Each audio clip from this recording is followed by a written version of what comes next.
The captains for the Monterey Plainsmen, number 5, Luke Arrington, number 6, Des Williams, and number 11, William Weatherspoon. The captains for the Broncos. Well, welcome to everybody on the live stream to our Trans Global Production High School Football Game of the Week, featuring the Odessa High School Broncos versus the Lubbock Monterey Plainsmen. Officials out with the team captains now, doing the flip, performing the flip, whatever you want to call it. Lubbock has won, deferred. They will defer. Half. Taking the ball. Gene, want to defend. So they will defend. Monterey chooses to defend the south end. They'll be taking the wind in the first quarter. Will receive the first half kickoff. And we are going to pause here real quick for an open. We'll be back for the run through the tunnel shortly.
Monterey Plainsmen have entered the playing field, and the Broncos now set to do the same. They're going to be followed by a whole herd of junior high kids as the feeder schools are here tonight, introduced before the game. And here come the Broncos. Our Trans Global Production High School Football Game of the Week. Look at the sea of red. As I said, now be followed by a sea of blue, white, purple and white, red and white, and then blue and white. Yep, the middle school feeders are here today. Middle school feeder night here at the stadium for Bronco home game. And they decided to bring them out here tonight. I want to introduce ourselves here. That's Clay Kennedy doing the play-by-play for you here.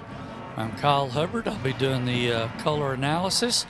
Nathan Hubbard's doing our stats up here in the booth with us tonight.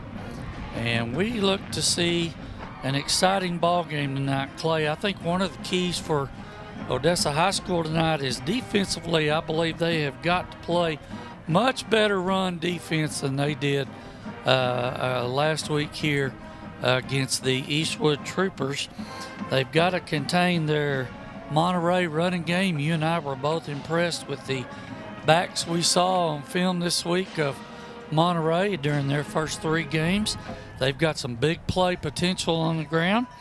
They can take the ball the distance anytime on a run. We saw that a couple times this week. For offense, the Broncos, I think it starts with their quarterback. He was the player of the week, I believe you in told the me. state. And for the state. The 6A player of the week in 6A in a losing effort. Yep. Mikey Cote is their quarterback, folks. He's going to sling it around tonight for the Bronco offense. I think he needs to be efficient as he has been all year.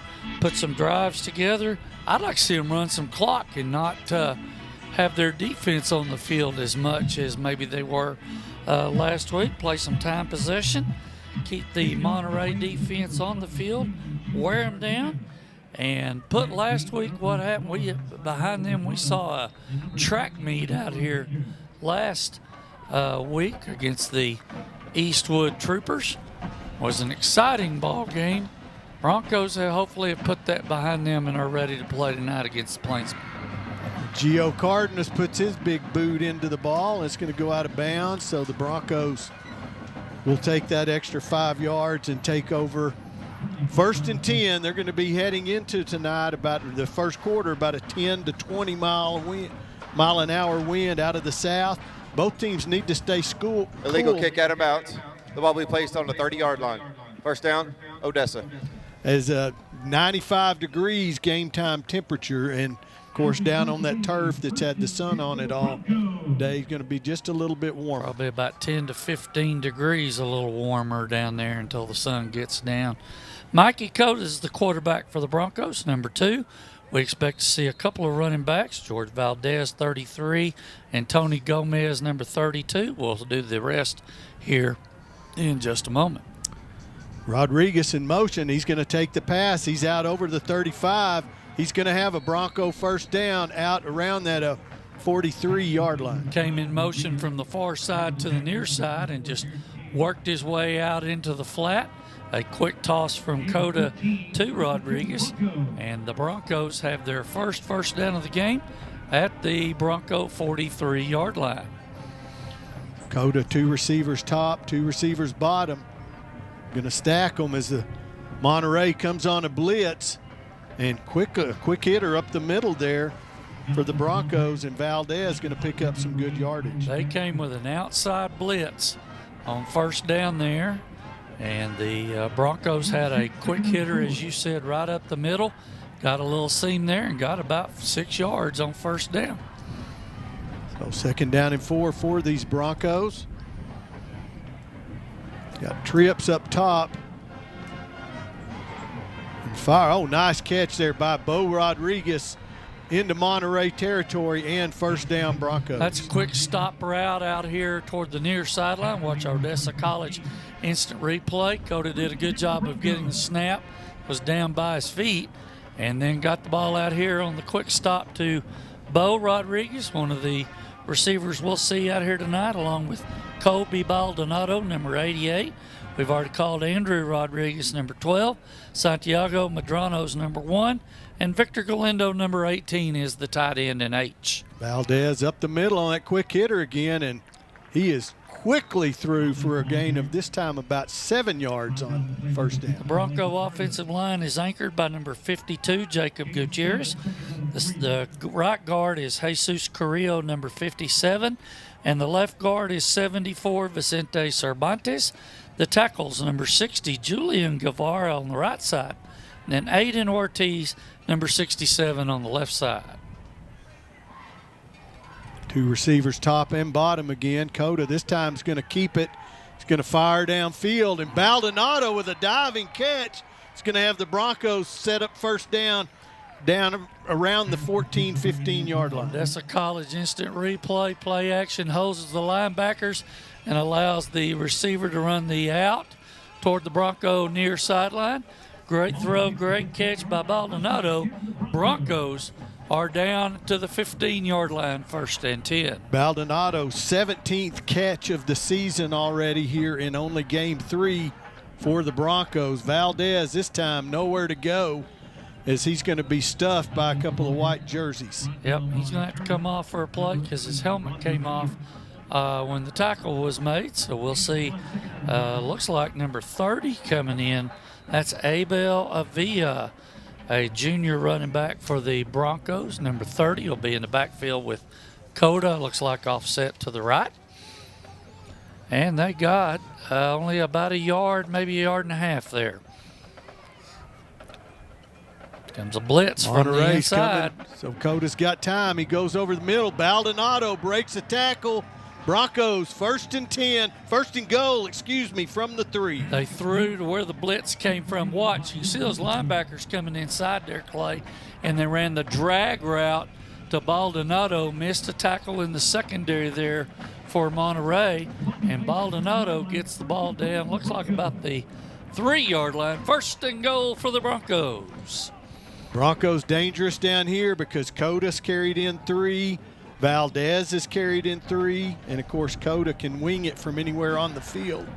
So a lot of options for the Broncos. Coda throws, and it's touchdown Broncos.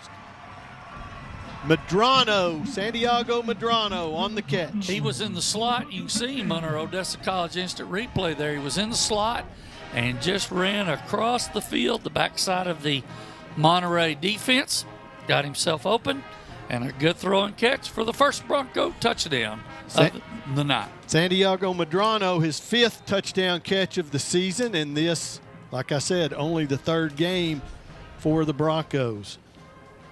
Munoz on to do the kicking. And I think that was Munoz. That may not have been Munoz. It looks like Jose Luis Zubia. My bad. I knew that. But the kick is good, so the Broncos lead 7-0. The hunger to win is fueled by a chance to compete and the thrill of the action. The cheers from the crowd energize our team and push them on to victory. Whether it's the pre-game excitement of tailgating or the post-game euphoria of winning celebrations, United Supermarkets always brings an A-game to your party. From kickoff to tip-off and the final buzzer to the last out, United Supermarkets is proud to feed the competitive spirit. Thank you.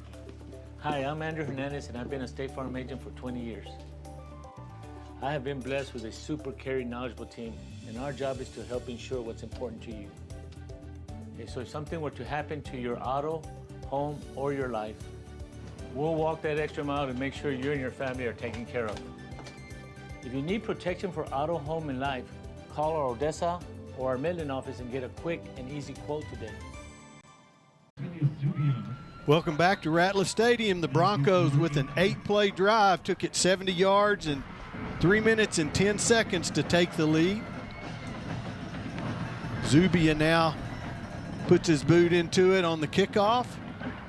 Going to be fielded up. It's going to be fumbled around there, picked up on the 14-yard line by Monterey, and downed almost immediately. They will take over at their own 16-yard line. While we have a chance here, we want to say hello and thank all our viewers in the Lubbock area tonight as we're carrying this ball game also in Lubbock. So good to see your Plainsmen tonight. Thank you for tuning in and supporting your Plainsmen here. They have football for the first time tonight. We'll see Luke Arrington, we believe, at quarterback, number 5.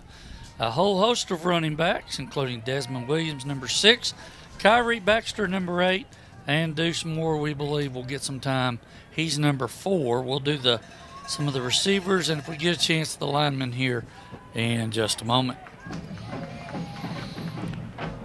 Harrington's going to swing it out quickly, going to be caught out there in the flat by Cam Taylor.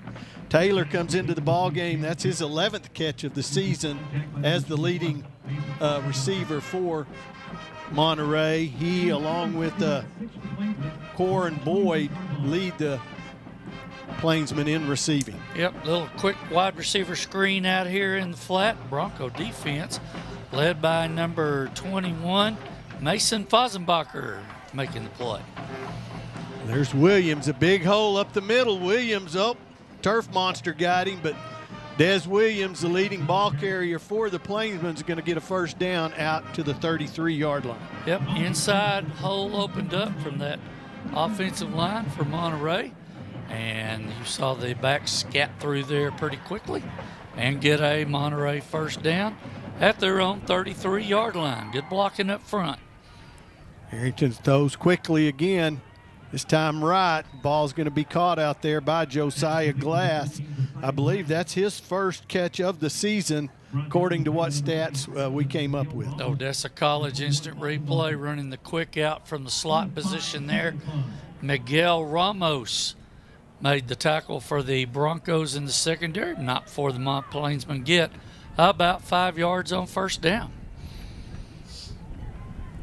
A little bit high snap. Williams with a stutter step is going to be able to fight forward and have it what looks like is going to be enough for a Plainsman first down. Looks like that little stutter step just kind of froze the Bronco defense. Watch our Odessa College instant replay. They pulled the H across from the right side of the formation back behind to the left, causing a little confusion up front, and the stutter step allowed that crease to open up and allow the back to get up field for a Plainsman first down. Harrington's going to roll right. He fires. And the ball's a little bit low. They're going to call that a catch, I believe. Pass complete to number 12. Picked that right up He off did, the ground. man. That's great hands over there by the Plainsman. That's Quarren Q. Boyd. We saw him on film in a couple of highlights this week. He's got some big play potential from the wide receiver position, along with Cam Taylor and a couple of others. Well, Boyd has 7 catches for 156 coming into tonight. Williams up the middle. Williams on his feet inside the 10. He's into the end zone. Touchdown, Plainsman. Wow, what a good job by the front line. Watch our Odessa College instant replay. H just blocked out on the end. There was a little crease right inside. Did not get that gap taken care of by the Bronco defense. And as I said in my opening, these backs have some big play possibilities. We've seen that already this year against a couple of teams, and they certainly did one there to be an extra point away from tying it up. Des Williams, that's his 5th touchdown on the season. The kick is up, and it is good. So Monterey ties it quickly at 7. Insurance companies use statistics to calculate how much your pain is worth. I always say figures lie and liars figure. You need someone who really cares about you. I'm Steve Brannon, and nobody cares like I do. The hunger to win is fueled by a chance to compete and the thrill of the action. The cheers from the crowd energize our team and push them on to victory. Whether it's the pre-game excitement of tailgating or the post-game euphoria of winning celebrations, Market Street always brings an A game to your party. From kickoff to tip-off and the final buzzer to the last out, Market Street is proud to feed the competitive spirit.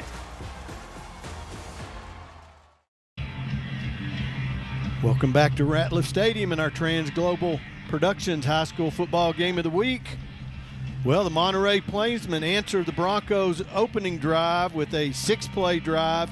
Took it 83 yards in only 2 minutes and 5 seconds to tie this ball game up as Des Williams takes it in from 44 yards out for his 5th touchdown of the season. And the Plainsman offensive line just took care of the line of scrimmage there.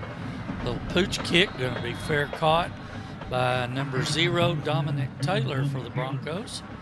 They're going to start right there at about the 28-yard line. But as I was saying, the Monterey offensive line won the line of scrimmage war that first drive. They got some good key blocks on some runs, gave their quarterback time to get out and make a few plays.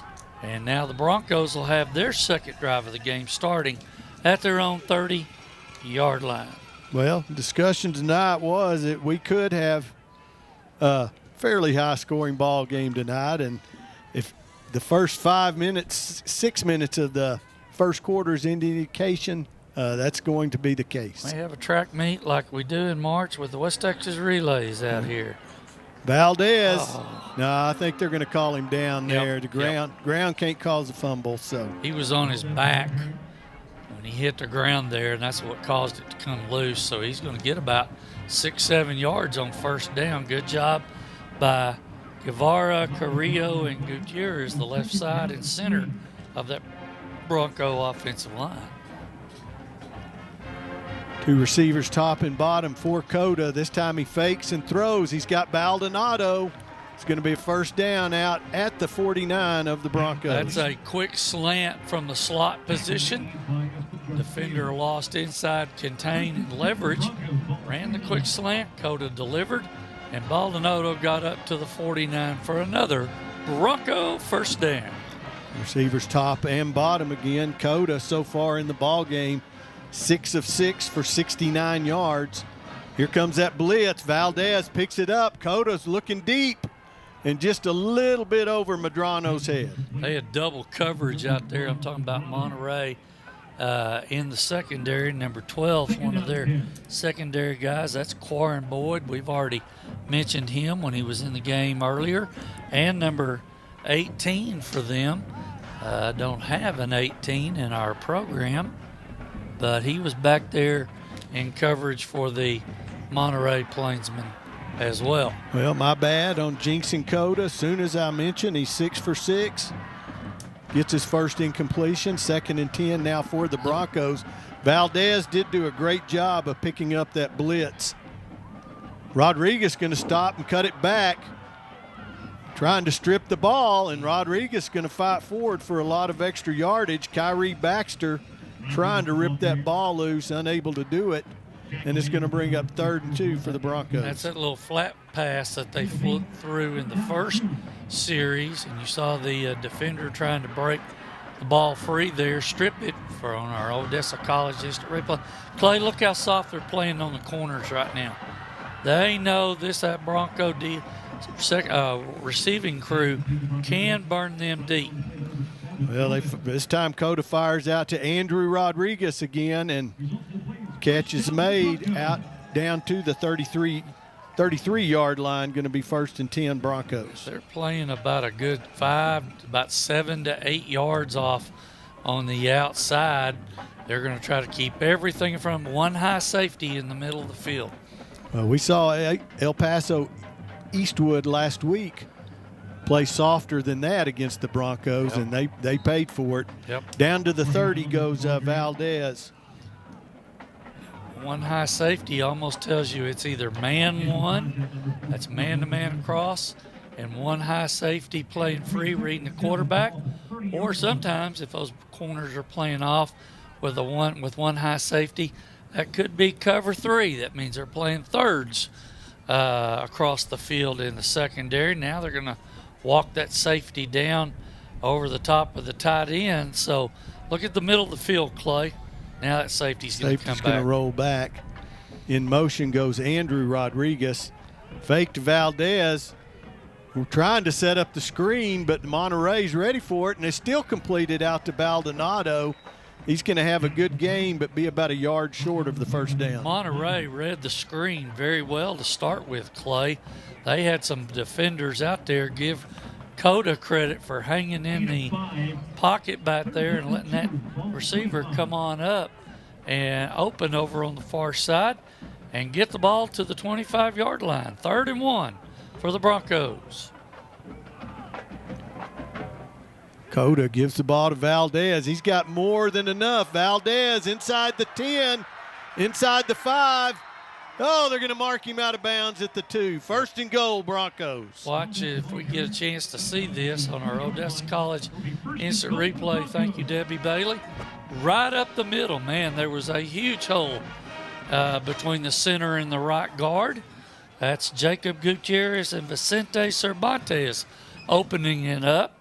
And they did a good job there of getting a running lane for that back to get up and through. Renee Muniz is playing right guard right now, too, for the Broncos. Valdez, this time into the end zone.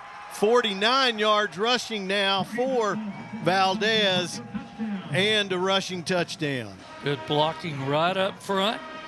Not much in the way of defensive gap responsibility there from the Monterey defense. Bronco offensive line did a good job of opening that up and getting the Broncos in for their 2nd touchdown of the evening. Good job up front by the 5 guys anchoring that offensive line. Zubia on to do the kicking.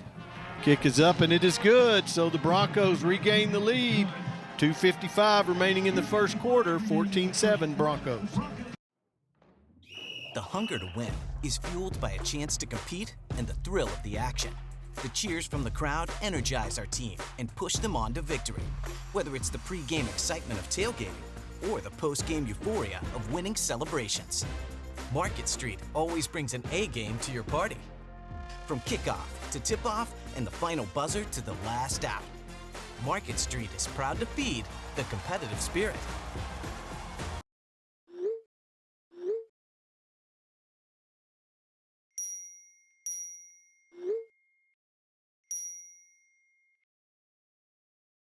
Did you know emojis can be used as secret messages? And those messages can lead to drug use. Learn your child's language. Contact the PRC today to learn more.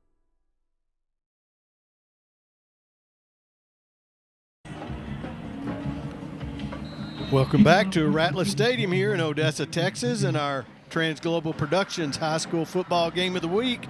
The Broncos march at 70 yards again. This time took them 9 plays, 3 minutes and 42 seconds as George Valdez takes it in from 2 yards out. Kick's going to be taken there at about the 13 by Des Lewis. This time he's going to have a little better luck. He's going to get the ball out to around the 28-yard line. Jesus Villa, number 24 on the Bronco kickoff coverage team. He's a defensive back, a senior. He's down there to make the play on the coverage.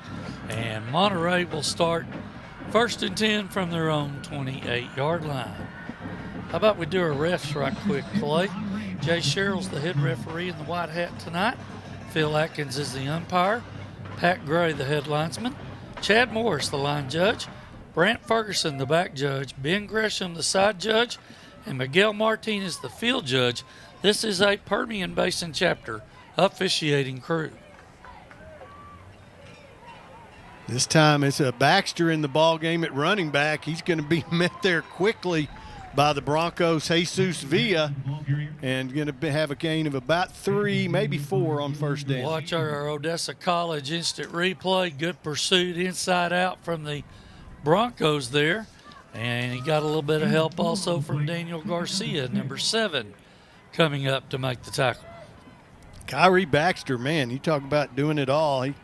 He came into the game as the 2nd leading ball carrier for Monterey, and we'll talk about some of his defensive exploits next time they're on the other side of the ball. Arrington throws, and it's going to be broken up at the last minute. Ball intended out there for Cam Taylor, I believe, but it's going to be incomplete.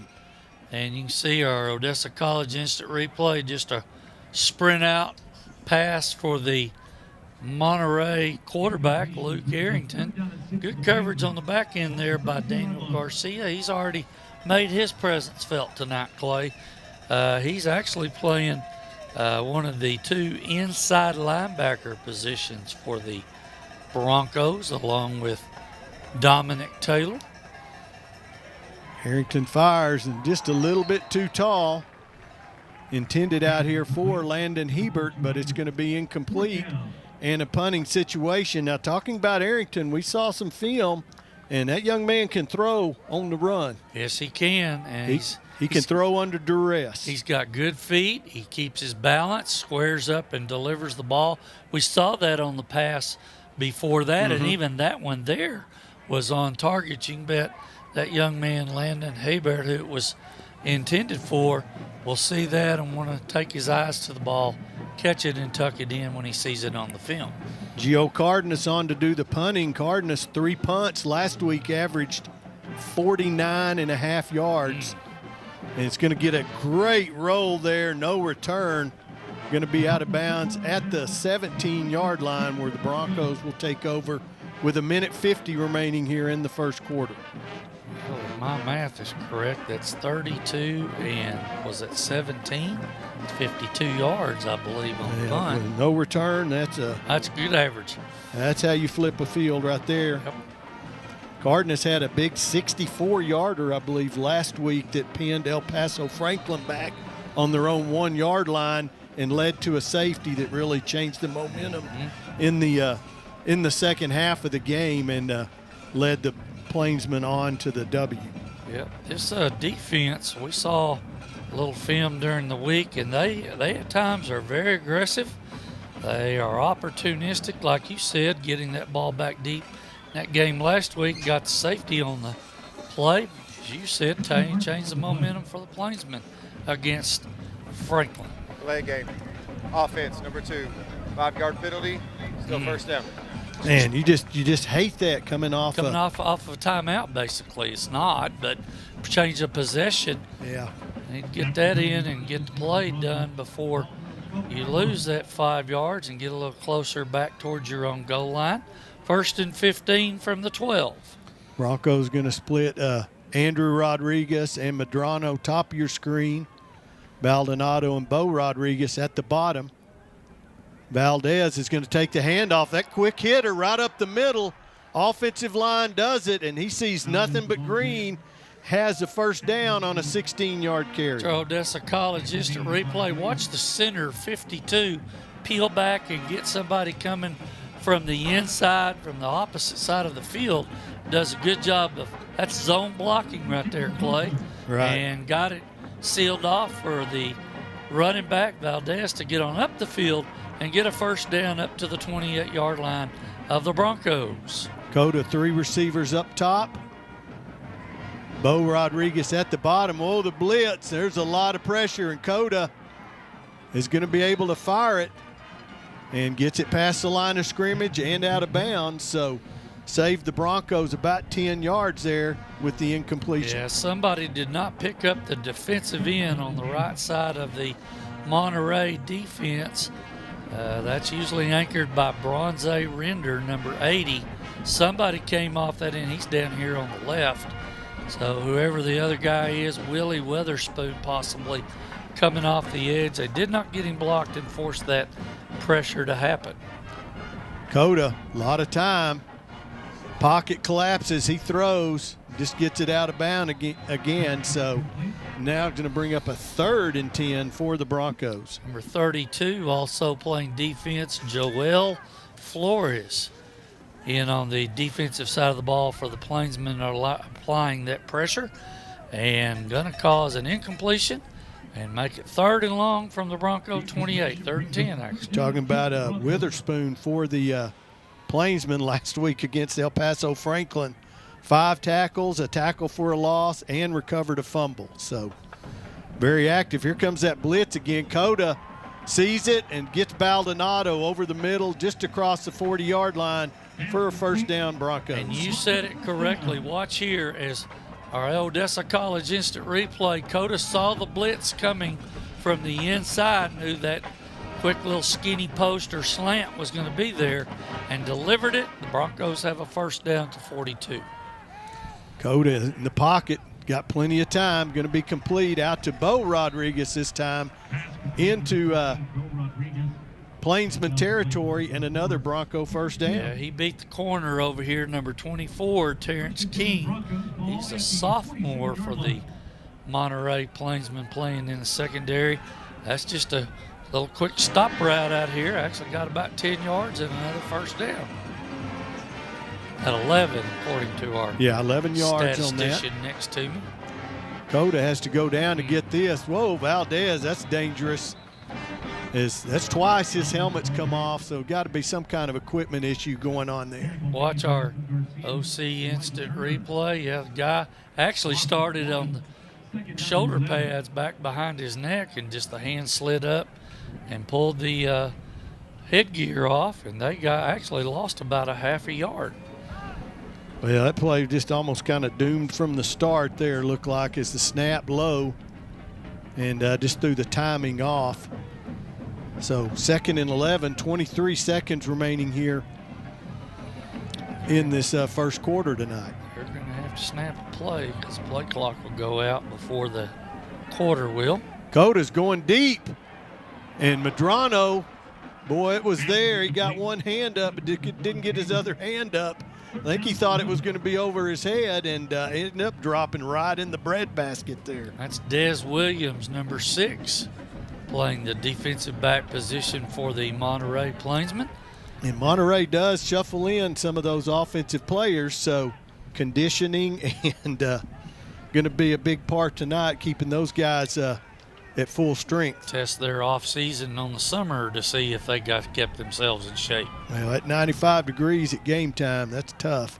Yep. 3rd and about 11 for the Broncos. Coda fires. Once again, he's got Bo Rodriguez. Rodriguez jukes his man inside the 20, and Rodriguez is going to house it.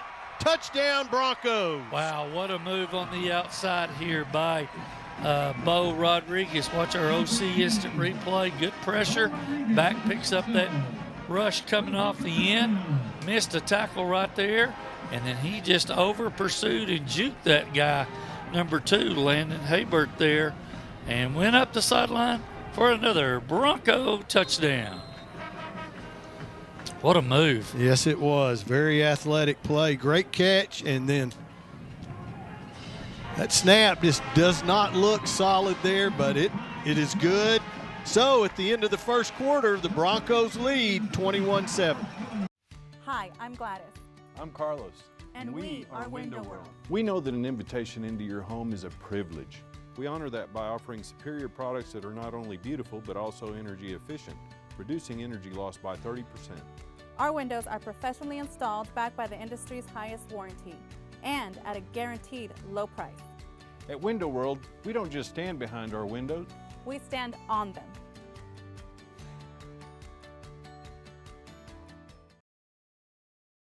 How much is your injury worth?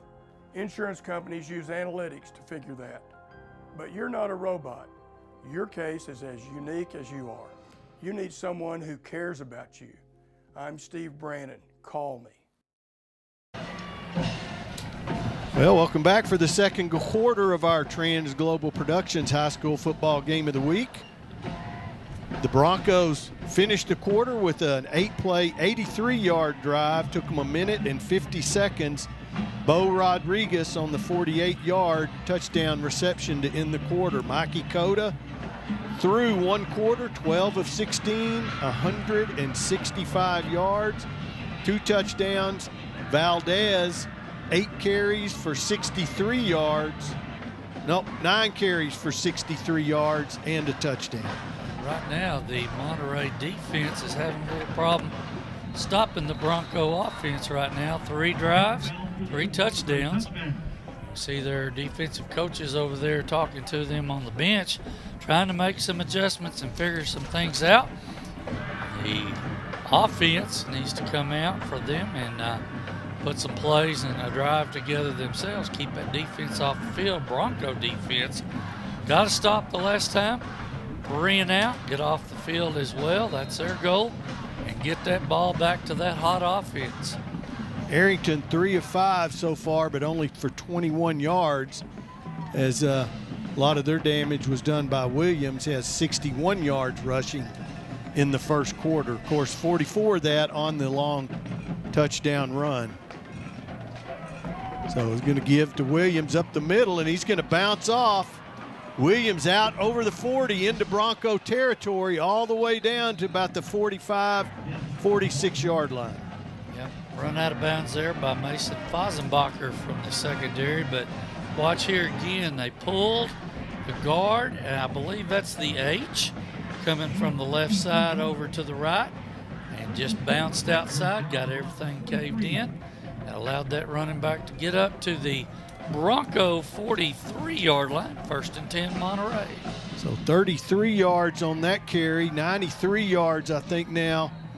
Oh, flags on the play. It's going to be offsides, encroachment on the Bronco defense, I believe. You see Jay Sherrill talking to his helpers out there, referee uniforms.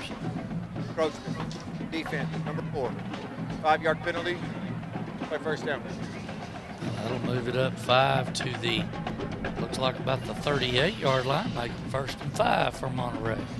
So the 32-yard carry by Des Williams has him up over 90 yards now. Early, well, one play into the second quarter.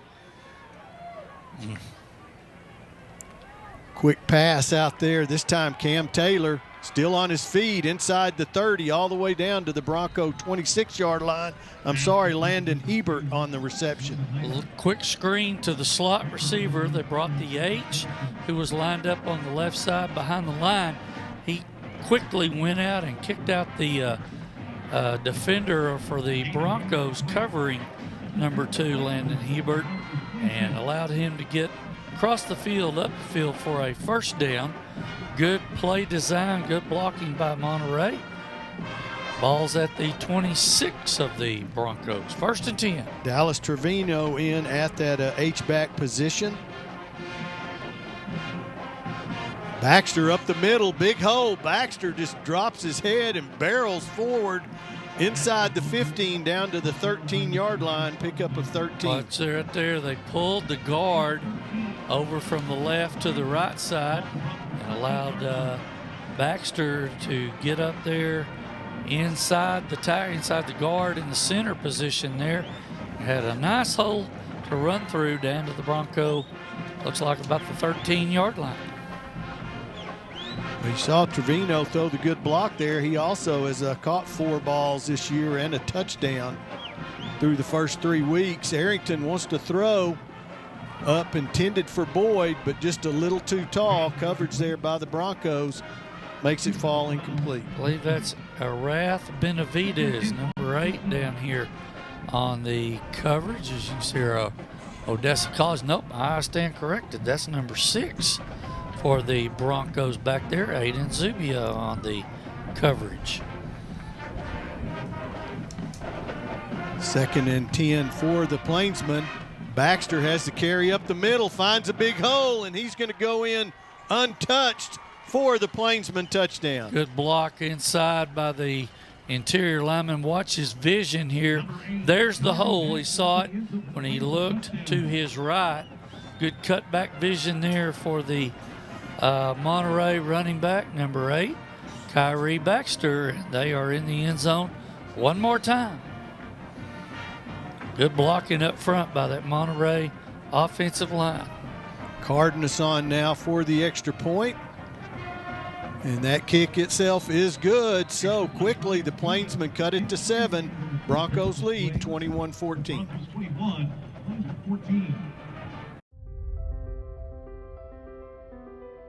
Right now we're seeing record numbers of people who are needing assistance for food insecurity, which means they just don't know where their next meal is coming from. Peanut butter is a great resource for our families. 1 jar of peanut butter equals 10 meals. We know it's really easy to just grab a peanut butter for yourself and grab a jar of peanut butter and drop it off at one of the locations that will be taking on peanut butter donations for the West Texas Food Bank. Looking for an agency that can help you find the place of your dreams, build your house, or sell yours? Your key to successful living is with Home Charm Realty. The first moment we were in contact with Melody and Home Charm, she was the right person. You could tell that she wasn't in it to sell a home, she was in it to make that experience a positive one for us. One of the biggest purchases in your life, and they made it a breeze. Call us today to find out how we can help you achieve your goals. Home Charm Realty, your key to successful living. Well, the Lubbock Monterey Plainsmen quickly cut the lead to 7 as they take the ball 75 yards in 5 plays, only a minute 40.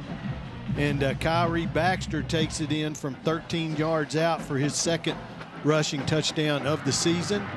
Kick will be fair caught there by the Broncos and Abel Avila. And they will take over on their own 25-yard line, 1st and 10. They are a little worried about what's deep on those kickoffs, Clay. Mooching it down, that was one of our colleagues' pet peeves, Barry Sykes. He just did not understand that. But when you've got deep threat potential back there, you're worried about getting it covered and tackled. That's not kind of easier to go 30 or 40 yards to cover than 70. Barry was what we would be considering old school, so. Yeah. I'm old school, but compared to Barry, I am in this century anyway. Yeah. Great man, highly missed. And the Broncos are going to do it again. They're going to come out. Delay a game. Offense, number 2, 5-yard penalty, 1st down. Off the kick and take that penalty for delay a game. Didn't hurt them on the last drive any. No. But they've got to realize that ball is going to be marked and the play clock's going to be put into play, trying to keep the game flowing, keep it going, and not allow it to drag down as it progresses forward. And they lost 5 yards on 1st down. Coda with 2 receivers, top and bottom. Snap low again. He's able to come up with it, but the ball tipped, intended for Baldonado, going to bring up 2nd and 15. Tried to throw the quick stop route out across the field in front of the Monterey bench. Somebody got their hand up coming from the outside and tipped that ball there and got it down. So it'll be 2nd and 15 from the 20-yard line. See if the Broncos may try to slow that rush down with maybe a little screen pass of some kind. Well, you know, they tried that earlier, and they did get a few yards out of it, but Monterey was ready for it. Coda, the pocket finally collapses. He's rolling right, and he's going to be smothered there and is going to lose all the way back to the 10-yard line. Middle linebacker Elijah Turner on the sack. Yeah, he came from the inside as Cotto went to roll and try to extend the play to his left with his feet. That linebacker's job is to mirror him from inside out when he starts to roll, and that's exactly what Mr. Turner did there. And boy, this is 3rd and 23 for the Bronco offense from their own 12. Need to be careful here. Yeah, you got to go way back in the playbook to find a 3rd and 23. Not many OCs have a 3rd and 23.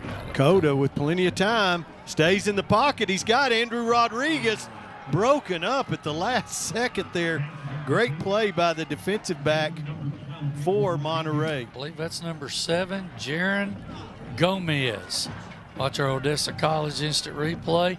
Gets his hand in there just at the right time. Was in position to make that play and knocked the ball down.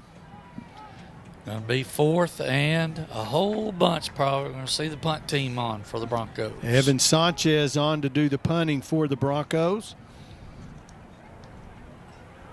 It's like a little confusion, and going to have to hurry to get this off.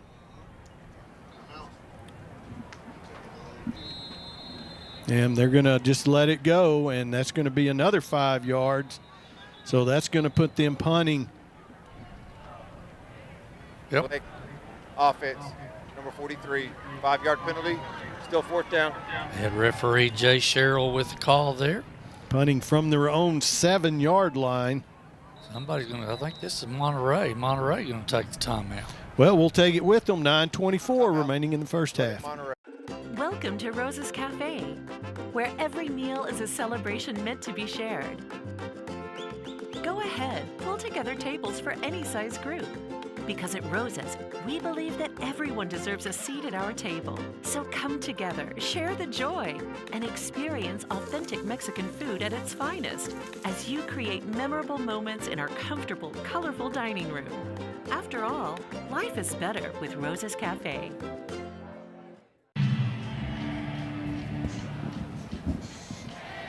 Well, as we return, the Broncos lining up to punt it from their own 7-yard line. Monterey used a timeout, so curious if they're going to set up some kind of attempt to block it here or going to set up a return. Des Williams is the lone deep man for the Plainsmen. They've got 9 on the line of scrimmage, Clay. They think they might be pinning their ears here. Tight punt formation for the Broncos. You got to block inside and make sure you don't get any penetration. Sanchez gets it booed into it. Boy, I tell you what, he was under a lot of pressure. And Williams, oh, there's a flag. I don't know what that was for, unless maybe he looked like he was going to fair catch it. It's going to be a sideline warning. Oh, okay. Yeah. He was talking to one of the Monterey coaches. This could be a sideline warning. The officials have the sideline warning. Lubbock. That's their first. The officials have the white sideline part. You can see it right there at the bottom of your screen. They have to have that lane.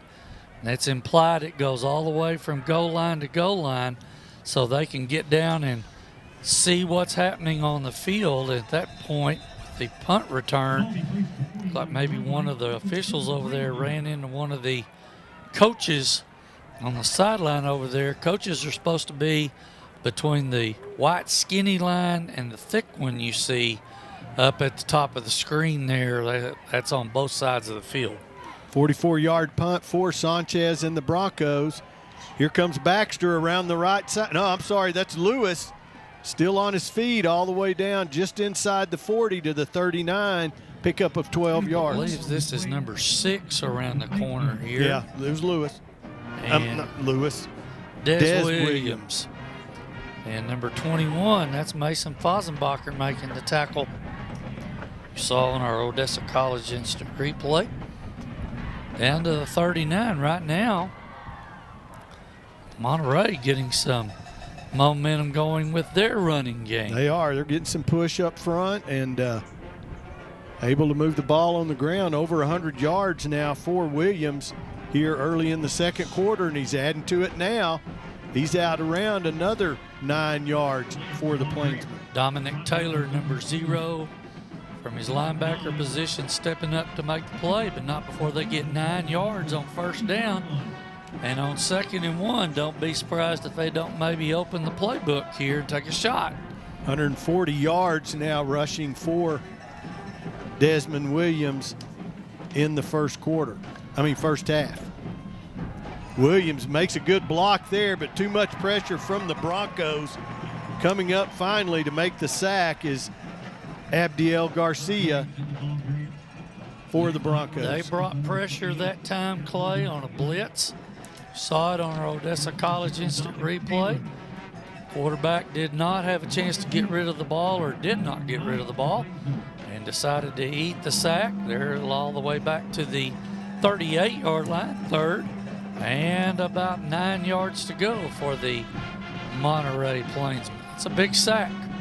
Talking about Des Williams 2 weeks ago against Abilene Wiley, 24 carries, 195 yards. So he is no stranger to big production. Harrington, pocket collapses, he rolls, he throws.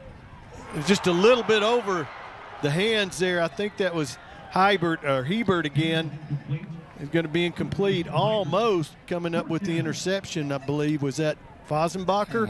I might have been number 21. I believe you're right. He was back there roaming the center of the field, and that's the first throw we've seen from Luke Arrington where he was not very accurate while on the move there.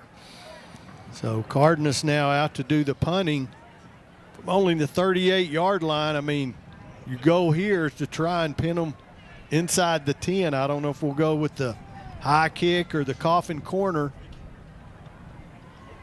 Looking for that corner, and he's going to get it, but it's not going to be quite as good.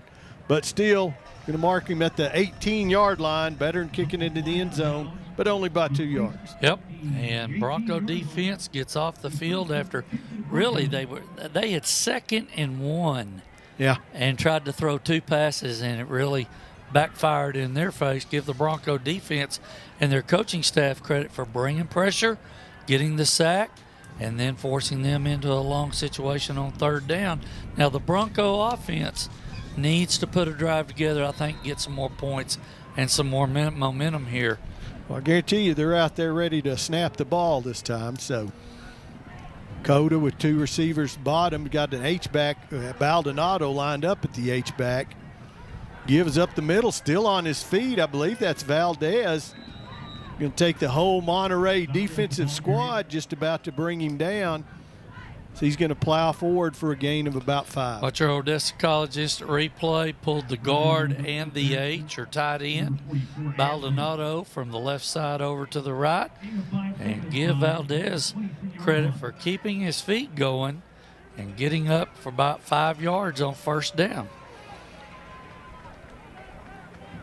Boy, the middle of the field's open behind that middle linebacker again. Valdez, though, is not even – he's going to get back to the line of scrimmage, but just barely, as the Monterey defense, with a lot of penetration, make the tackle. And you notice there wasn't anything in the middle of the field defender-wise for the Monterey Plainsmen on 2nd down there. Thought we might see a play action and hit something coming into the middle of the field. May do that here on 3rd and about 3. Valdez remains the running back. They got a safety over here, though, lurking in the middle. Coda underneath. Oh, hit Medrano in the hands, a little behind him, but a catch he needs to make, and he knows it. And Coda knows he probably should have put that ball in front of him, too. Just didn't quite hit him where he needed to, and that's going to bring up another punting situation for Evan Sanchez and the Broncos. If he throws that in front of him in stride, he's probably still running up the sideline over there. They'll see that in film, make the adjustments. Talk about that over here on the sideline maybe after this drive. But I'll guarantee you Mikey will see that and he'll think, I've got to get that ball in front of him. Hit him in stride. Yep, two deep backs this time. The punt, the snap is bounced, but fielded there cleanly by Sanchez. Williams got a flag on the play, but he is going to get the ball all the way down inside the Bronco 30-yard line, but I don't think that's going to stand. Yeah, I think this is going to be some kind of hold or block in the back in the middle of that return. That's why it was able to get across on the left side, across the field, and got all the way up. Looks like it was right around the 30, 31, 29-yard line, but that's, like you said, going to come back. Jay Sherrill talking to his guys where it's happened. See the flag right there? That's from the spot. We have 2 fouls on the play. We have holding on the offense. We also have personal foul, blindside block. That penalty will be declined. 10 yards from the flag. First down, Monterey. So the 2 penalties there. Take one of those and move it back from the spot of the foul 10 yards. That's where the flag was. It was at the 49 of Odessa High Schools. It's going to go back to the 41 of Monterey, and they will start this drive 1st and 10 from there. Well, we saw nothing but touchdowns in the first quarter. 1 punt by Monterey. Now the last three drives, 2 by the Broncos, 1 by Monterey, all 3 punts. So kind of change of fortunes here for the offenses. Defensive making some adjustments. Offense is going to have to readjust. Arrington fakes. Arrington's going to drop it underneath. Catch is made there by the H-back, Dallas Trevino, his 5th catch of the season. He's going to be out to midfield, set up a 2nd and 1. That's the H coming all the way from the left side behind the formation to the right. Little misdirection to confuse the defense. You saw number 4, Ryan Sanchez, the defensive end for Odessa High, trailing there, but did make the play at the midfield stripe. Got 9 yards, 2nd and 1. Trevino moves. Baxter's going to take the ball up the middle. Baxter still on his feet. He bounces it left. Great stiff arm by Baxter. Man, the stiff arm has made a return this year. Yes, it has. As we've seen several, and he's going to have a first down at the Bronco 35-yard line. Watch on our Odessa College instant replay. Good step, good cut right there, and then bang, get out of my way. I'm not going to have you grab me like that. And just as you said, got the defender out of the way and all the way up to the Bronco 35 for a Plainsman first down. 2 receivers down bottom of the screen for the Plainsman. Trevino still in on the right side as he goes in motion at the H-back position. High snap, Arrington pulls it down. Baxter's not going to, he's going to get back to the line of scrimmage there as Ryan Sanchez really messed things up over there for the Broncos. Yep, he forced him to bounce, and when he bounced and got away from Sanchez, Christian Zubiate, the other defensive end, number 5, came up and made the play. 2nd and 10 for the Plainsmen as they're going to split 2 receivers down bottom. Haven't seen much of Boyd so far. Look for him. He's down at the bottom of your screen. Look for him to have an impact on the ball game at some point tonight. Arrington, high snap, gives to Williams. He's up the middle. Williams still on his feet. Going to be dragged down by Taylor. Last man he had to beat between him and the end zone. Pulled the right guard across to kick out. The hole opened up from the left side. And like you said, he just a little scat right up the middle there off the left side, I should say, before Taylor saved a touchdown for the Bronco defense. Well, something I jotted down in my notes after watching what little film we were able to hunt down was the Broncos were not going to be able to arm tackle these running backs. No. They had too good a balance. They're too strong. Williams, once again, he's up the middle, and he's going to go untouched into the end zone as the Plainsmen now a kick away from tying the ball game. Watch here on Odessa College instant replay. It's going to open right there. The number 53 for Monterey, Felipe Pacina, kicked out the linebacker that was there to make the play as he came across. Did a good job of kicking that linebacker out and finding a crease and a hole for that running back to get in the end zone. Kick is good, so we're now tied. 21, we'll be back. At Odessa College, every journey begins with a dream as unique as you. Whether starting at a young age or maybe reshaping your career, it's time to unlock your potential. From cutting-edge medical fields to continuing education, we design 2 years as well as 4-year programs to fit your passion. Our faculty thrive on being mentors, empowering the next generation of creative thinkers, pioneers, and leaders. Because at Odessa College, you're not just a number, you're family. Register now for the upcoming semester for an experience as unique as you. Welcome back to our Trans Global Production High School Football Game of the Week. Well, the Plainsmen quickly tied up. Took them only 5 plays, 2 minutes and 9 seconds, as Desmond Williams carries it in for the 16-yard touchdown. Mr. Williams so far here in the first half, 11 carries equaling a season high, 195 yards and 3 touchdowns. So he has been very productive, and he's playing some on defense as well. And that was a concern that I had for this Bronco defense, being able to stop the run. And right now, they are having a hard time with these running backs, Williams, Moore, and Baxter. For the Plainsmen, they're down here with their defensive coaches trying to figure some things out.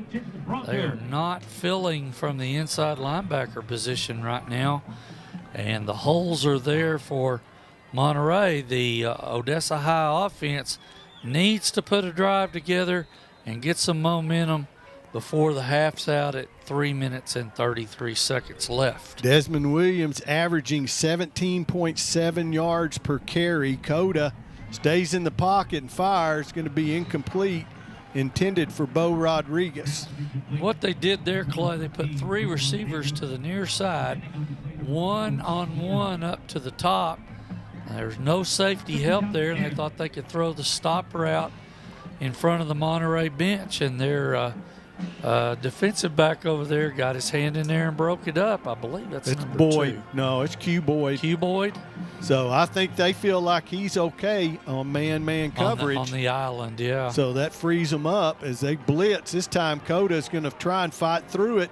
Still on his feet. Coda still on his feet. He's going to actually get positive yardage out of that, up to the 37-yard line, gain of 6. Watch the pressure come from the outside. Too many men to try to block there. Give Coda credit for keeping his feet going and his balance and getting positive yards out of nothing there. But a big third down now and a long 4 for the Broncos. Need to keep the defense off the field. Andrew Rodriguez has the catch. He's still on his feet down inside the 40-yard line all the way down to about the 38, 39-yard line. First down, Broncos. Monterey trying to play man-to-man on the outside there, and they're having a hard time staying with these Bronco receivers as Andrew Rodriguez makes the stop, a catch on the stop route. 24 yards on that pitch and catch, so the Broncos with a new set of downs.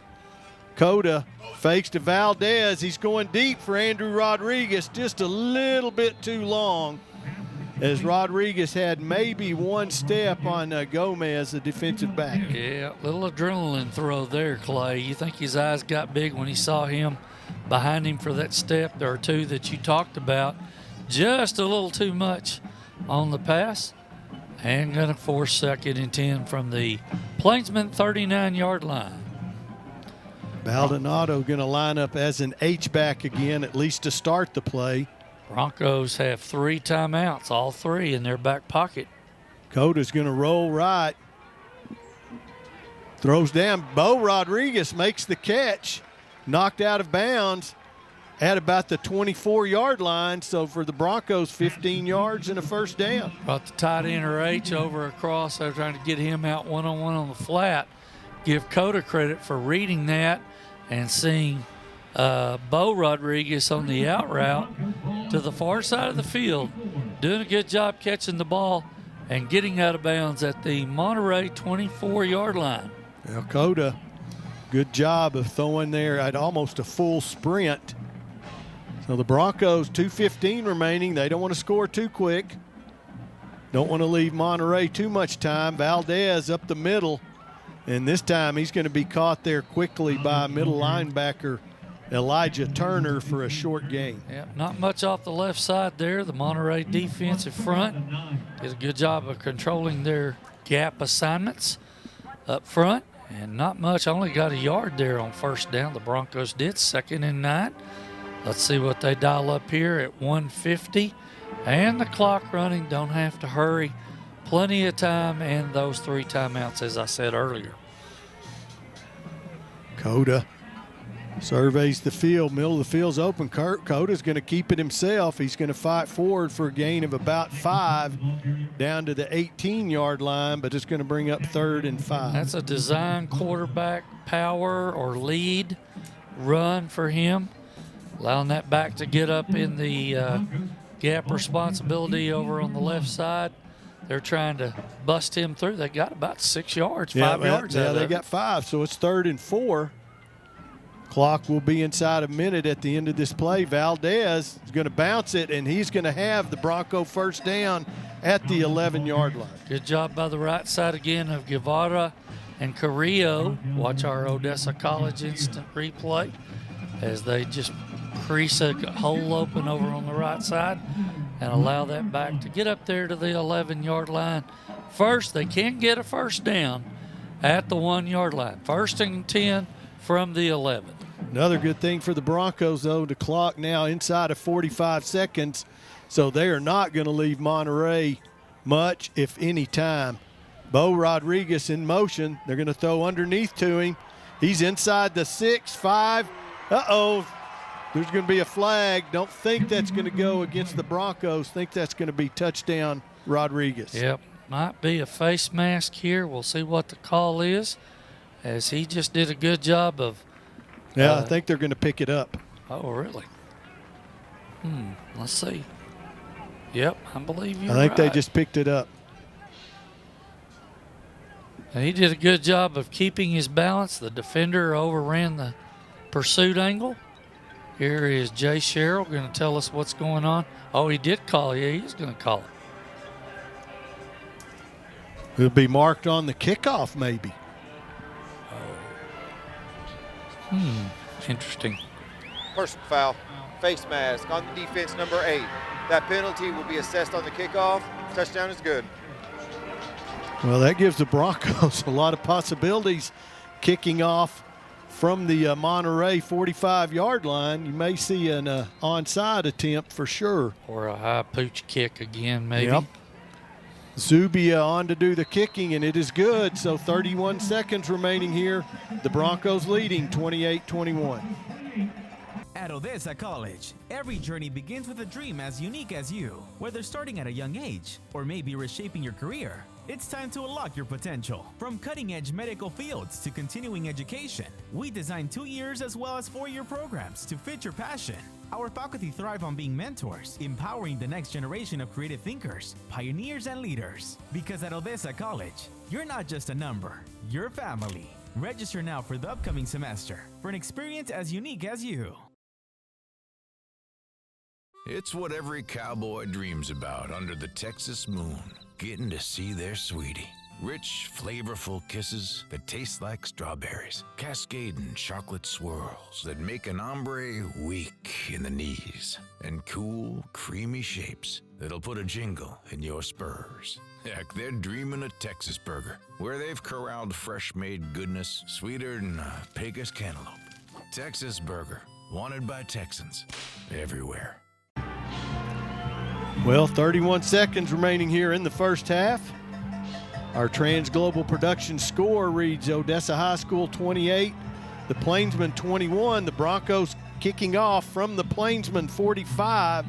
So don't know if we'll see a little funny business here or not. Monterey's ready for it. Yeah, it's almost like a hands team out, thinking onside here. So, yeah, they're just going to tell him just boot it through. Didn't know if they might go for something up in the air, just try and kick it to an open spot, but just boots it through the end zone. So Monterey will have 31 seconds remaining here to try and do something with the ball. Yeah, they've got 2 timeouts in their back pocket as well. So if they decide to maybe hit a big play somehow, get the ball upfield, they could use those timeouts and put themselves in a scoring position where they could score, Clay, and they have the option for the second half. Right. They could come out and score. We could see a 10 to 14-point switch there if that works out for them that way. Boyd here at the bottom of your screen. Right now, man coverage. And Arrington's going to throw the other way to Cam Taylor. And it is almost intercepted out there. Good coverage by the Broncos. That's number 24, Jesus Villa, running step for step with the wide receiver. As you said, they had two receivers down here, tried to get one-on-one coverage up at the top, and Villa played it very well for the Bronco defense. Well, and Gio Cardenas, the kicker for Monterey, I know has been successful from at least 39 yards this year.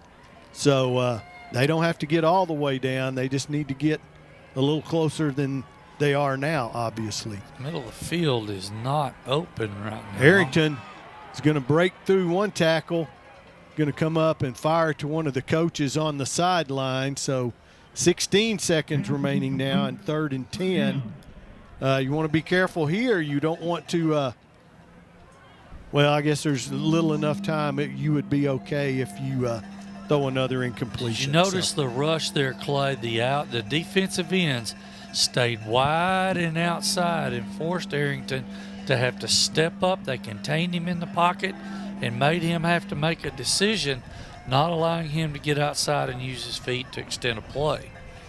Now this is going to hand it off up the middle, and it's going to be Williams again, and Williams is going to be out over the 40 to the 45-yard line, still 6 seconds on the clock. They're going to mark him up at the 46 for a gain of 21. Miguel Ramos pushed him out of bounds here in front of the Broncos sideline at the 46. 6 seconds left. I'm not sure. Yeah, there's just not enough time. Watch how deep they're going to play in the secondary here, Clay. Somebody call timeout. Monterey, second team timeout. We'll take it with them. We'll be back for the last play of the half after this. Diamond Pump and Transport LLC specializes in oil field transportation. We are locally owned and operated and do business in the Permian Basin and West Texas areas. We also provide hot oil service, acid pumping, water hauling, tank cleaning, and other types of oil field transport and hauling services.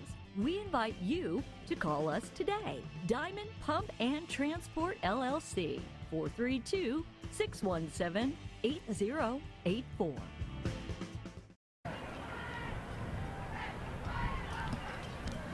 Well, back for the last play here. 6 seconds remaining, barring a penalty, of course, a defensive penalty. I say last play. I guess theoretically it could throw a quick hitter out of bounds. Well, as many people as Odessa High has playing that deep prevent secondary, something could be open in the middle. I would not think so. Yeah, but not enough time to catch it and get down and still have time on the clock. Correct. Not that deep anyway. And throw it quickly, screen out there, and the turf monster comes up and tackles Cam Taylor for a gain of about 3, but 1 second remaining on the clock. Since 1958, we've been present for you. We appreciate our community and care about West Texans. That's why we're celebrating our love for this amazing community with a spectacular giveaway.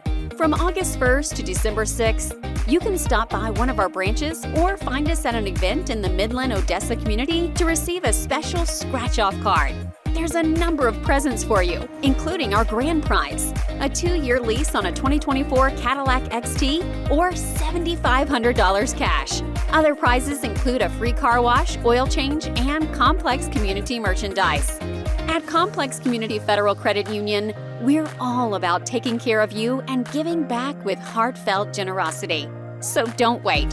Visit ccfcupresentforyou.com for details and official rules. No purchase necessary. Participants must be at least 18 years of age to qualify. Void where prohibited. All federal, state, and local laws apply.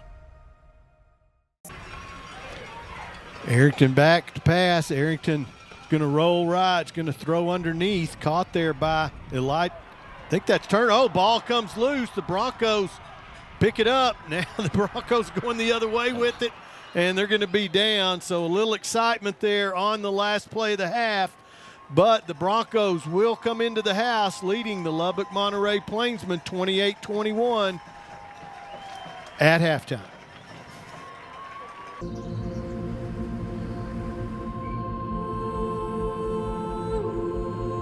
At Sewell, we know that cherished memories are made in the simplest moments. And those memories are made one play at a time.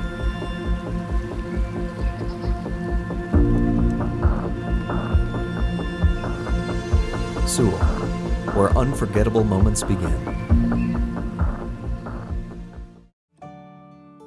Rosa's Cafe's breakfast takes me back to those early mornings.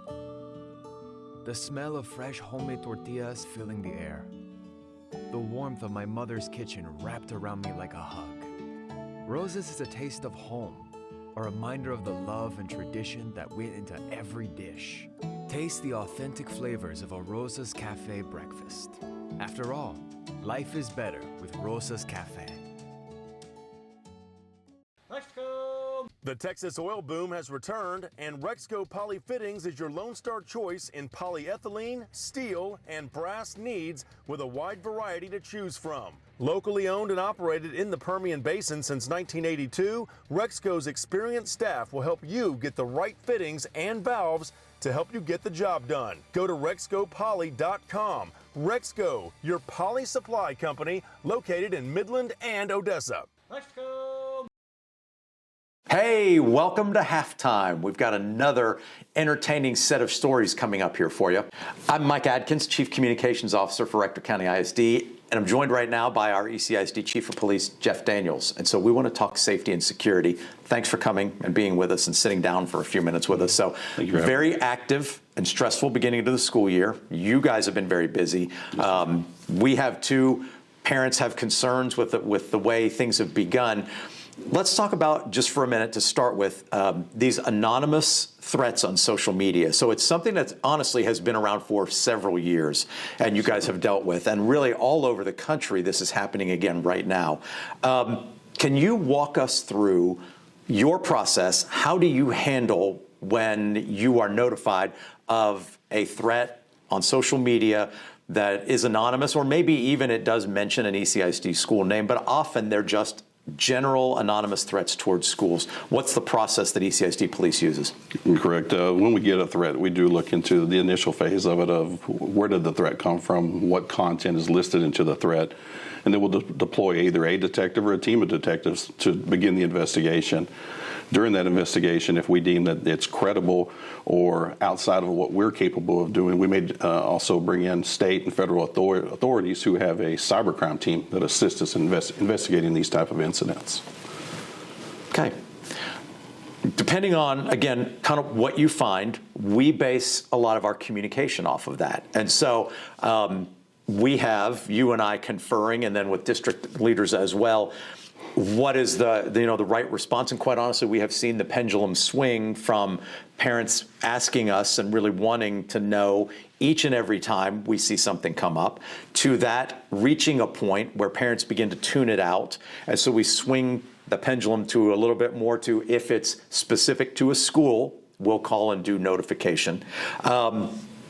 What is your advice for parents as they see these threats and kind of how we handle them and how you feel it? What do you want them to know when they see kids or they see these threats on social media? First, we want them to share it with us. We take every threat serious. We want them to do the same thing. We don't ever want to get to a point in time where we see a threat and just think it's just another threat. Everyone gets investigated. Every one of them gets looked into. So when they see something like that being shared, share it with authorities. Don't post it to social media. Don't send it back out. That just makes our job harder in investigating. We try to get a threat as quick as possible that hasn't been shared multiple times. The more it's shared, it becomes more complicated for law enforcement to be able to track down the original poster. And you talk about a threat being credible versus non-credible or not as credible. The response may vary a little bit, but again, you talked about you take everything seriously, and there will be a response from the police department. Yes, to every threat there'll be a response, whether we deem it credible or not credible.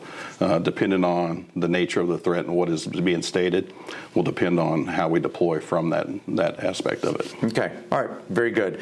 And so we ended the week on a Friday afternoon with lockdown at Nimitz Middle School. And the situation around that was a little bit unique because of the way it happened with a student yelling out in the middle of a crowded cafeteria.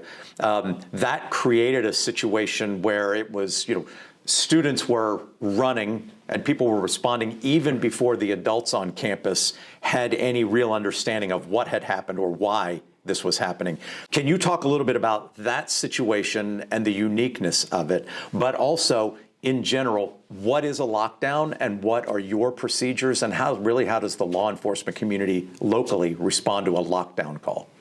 So each situation is very unique. When we come into one of these situations of a lockdown or a threat being called out on campus like we saw at Nimitz, officers are trained to deal with that as they approach the scene. So even with kids running out of the school into our fields and throughout our community, they already start the process of stopping those kids and beginning to deal with that threat, trying to determine the nature of it. Why are they running? Where is the threat? What did they see? What did they hear?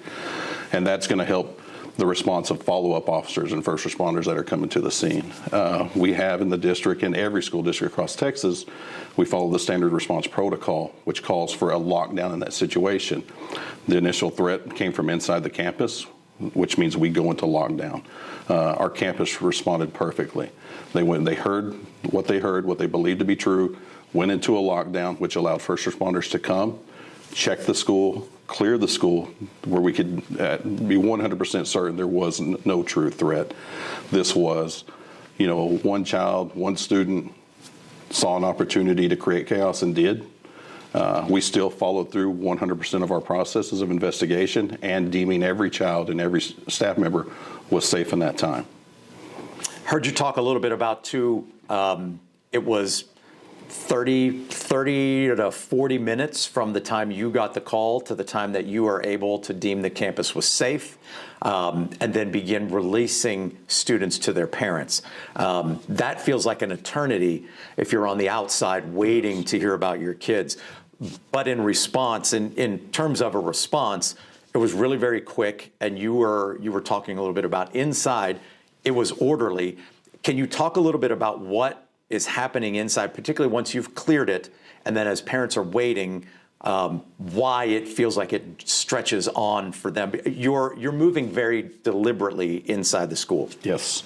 So inside the campus, once we've checked everything, and I mean everything by your hallways outside of the school to look for any signs of an incident that took place, then we go room to room, one at a time, checking the room, checking on students, checking on staff to ensure they're okay and no one is in there to cause any harm. Once we've done that, we begin to determine on whether we're going to do a release from campus or we're going to go back to our normal school day. In this instance, we had parents come to school that wanted their children. So we knew we were going to do a release for those who did show up. Mm-hmm. And so we had to set up a structure inside capable of handling that release. Typical school day, it's one clerk handles the parent that comes in to remove their child. We had 1,000 parents outside that wanted their child. So it was very chaotic outside. It was very frustrating outside, dealing with the unknown. Or they're speaking to their child through their phone and getting information that sometimes is not always correct. And so it does create panic and the concern for parents. We understand that. But on the inside, it's not that way. It's calm. It's orderly. We have a process in place. It takes a little bit of time to get other first responders who aren't familiar with our processes in the school district on board and assign them a job and get them in an area to complete that job. Once we had that set up and in place, we began releasing students just as fast as possible. Like I said, within 40 minutes, we did all of that within 40 minutes, and we had our first students walking out the door with their parent, safe, and we knew everyone else was safe. Okay. Yeah, and really, to you and your team and all of the agencies that responded, because I've heard you say you don't think there was any agency that's represented in West Texas that didn't respond that day and show up on campus. So thank you for the quick response and really just being there to make sure everybody was safe and secure. So. Well, it takes a community to keep our schools safe. Yeah, it really does. And I do want to emphasize that piece on the orderly release. The last thing we want to do is, in that environment is release a student to somebody that they shouldn't be leaving with. And so that idea, moving from that emergency response to a very orderly release of your student to make sure they're with the right person as they're leaving, and the parent, does take time and a lot of structure and a lot of work inside the building. So, yes, sir. Yeah, that was good. Tell us a little bit more about the standard response protocol, because this is something that we've used for several years and throughout the state of Texas as well. It's a system that is now required for every public education system across Texas. It goes over how they handle an emergency within their school district, whether it be a fire or a lockdown or a secure.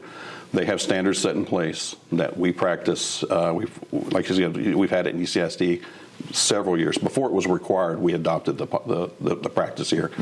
And so it just ensures that every school district is on the same page when conducting these emergencies. So it allows us to train first responders no matter where they're from. You might get an officer that worked in Houston and they're here today. They handle the same type of situations in Houston that we handle here in Odessa the same way. And so it makes the practice standard across the board. It trains our kids and our parents as well, as if they move to other districts, they're going to have the same emergency procedures to follow. It puts us all on the same page and makes it a safer place. Our practices, our schools practice a drill every month.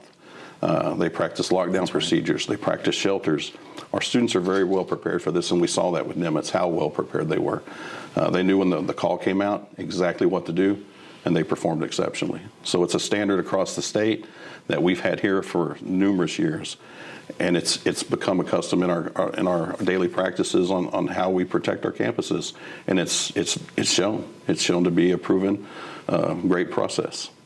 And when it's called, especially as a parent and you're listening or you're getting updates from the school, it is very easy to confuse the terminology, but that is available on our website, and we have signs at schools. But for this moment, a lockdown is the most severe response. That's an emergency that, as you said before, the emergency call originates from inside the school, or maybe even on the property right there.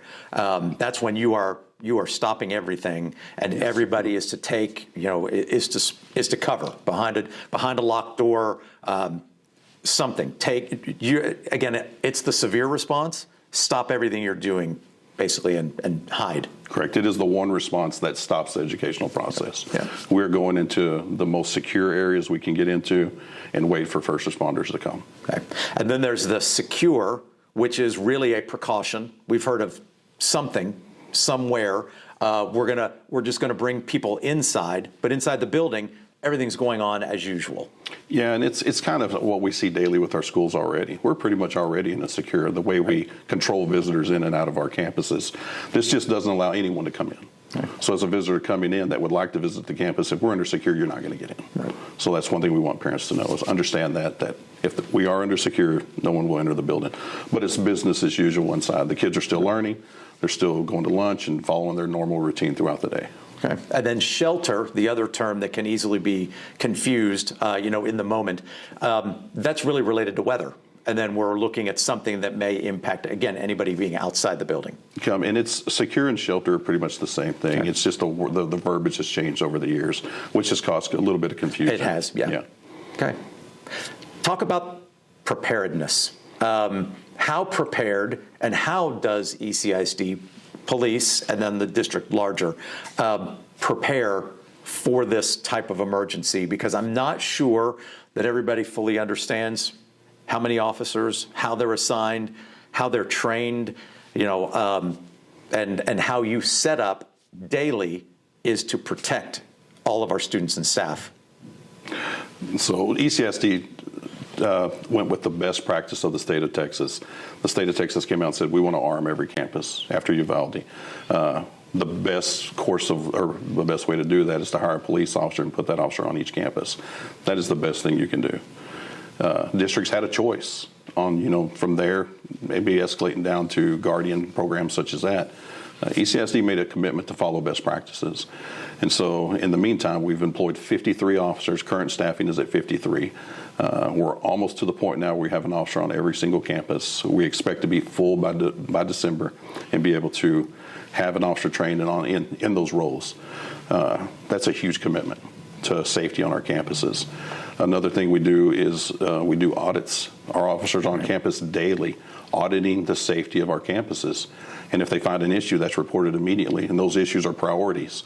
So if it's a door that doesn't close right, it's a priority to our operations division to have that door fixed within the end of the day. And then we staff that day, that door. It's not just the door doesn't work, someone's monitoring it. So our campuses are secure as they've ever been. And it just keeps getting better as we move forward in this process because employees are coming on, getting on board, staff members are learning the procedures more and more and being accustomed to them more as they're looking out. You see staff members walking by doors and just push on them to make sure they're still closed. In the past, we never saw that. You see students double checking doors that they come through to make sure the door has closed behind them. We've created a culture here of safety, and that is something that a lot of school districts are still trying to achieve. So in terms of preparedness, we're above a lot of places right now. Other initiatives we've taken on in the district is active shooter training, how first responders respond to these situations. We've been one of the leads in the West Texas area since 2001. When this was even new coming out, ECISD stepped forward and said, this is something we need to really be prepared for. And so we've trained multiple agencies across West Texas on how to respond to our campuses during these chaotic events, the worst case scenarios. We continue to host those trainings yearly. Every summer, we're hosting agencies that come in. We're teaming up with multiple agencies to teach these. I employ about 20 train-the-trainers for active shooter. So we're one of the leads in the area, and that's a big initiative as well as keeping our campuses safe in what we do. Another thing we've done throughout the district to better prepare our district is equipping the officers. Yeah. You could see things in some of these situations across the nation where they're wanting to get the equipment there to be able to do the job. Our officers carry the equipment. We were able to, through grants, secure 33 rifle-resistant shields. That's the most that we've ever had, and I think that a school district got it in the initial process of this. We've outfitted the majority of our department with rifle-resistant body armor. And so that's another huge step in protecting those first responders to go in and deal with the most serious situations to begin with. Now, as we add people, we continue to push for more grants to bring in more equipment and more training. And so the process never stops. We continue to evaluate the processes to look at safety and see what's new, what's out there that can better protect our students and staff, and we push towards that. Yeah, impressive, very impressive. Thank you. K-9 units as well are an advantage that ECISD has right now. Correct. We have 4. We have 4 deployed throughout our schools. 2 are narcotics K-9 and 2 are weapons K-9s. And in situations like this where we do receive a threat, it's a great point is our weapons K-9 are deployed to those campuses that may be mentioned or possibly mentioned, and they do room-to-room searches. Looking for weapons.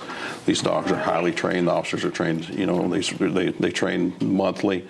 They deploy every day on our campuses. The dogs do an exceptional job. And so that's a great tool that a lot of school districts don't have, is to have that animal on scene that's capable of finding a weapon if there is one. Right. And your officers, again, kind of going back to training and qualifications, fully licensed peace officers, some trained in SWAT tactics. So, I mean, again, correct. You have a highly skilled, you are putting together and have put together a very highly skilled police force to help patrol. And again, we're talking about schools here, but you're also active part of the community and keeping Odessa and Ector County safe. Correct. We are community partners, and we respond anywhere in the county.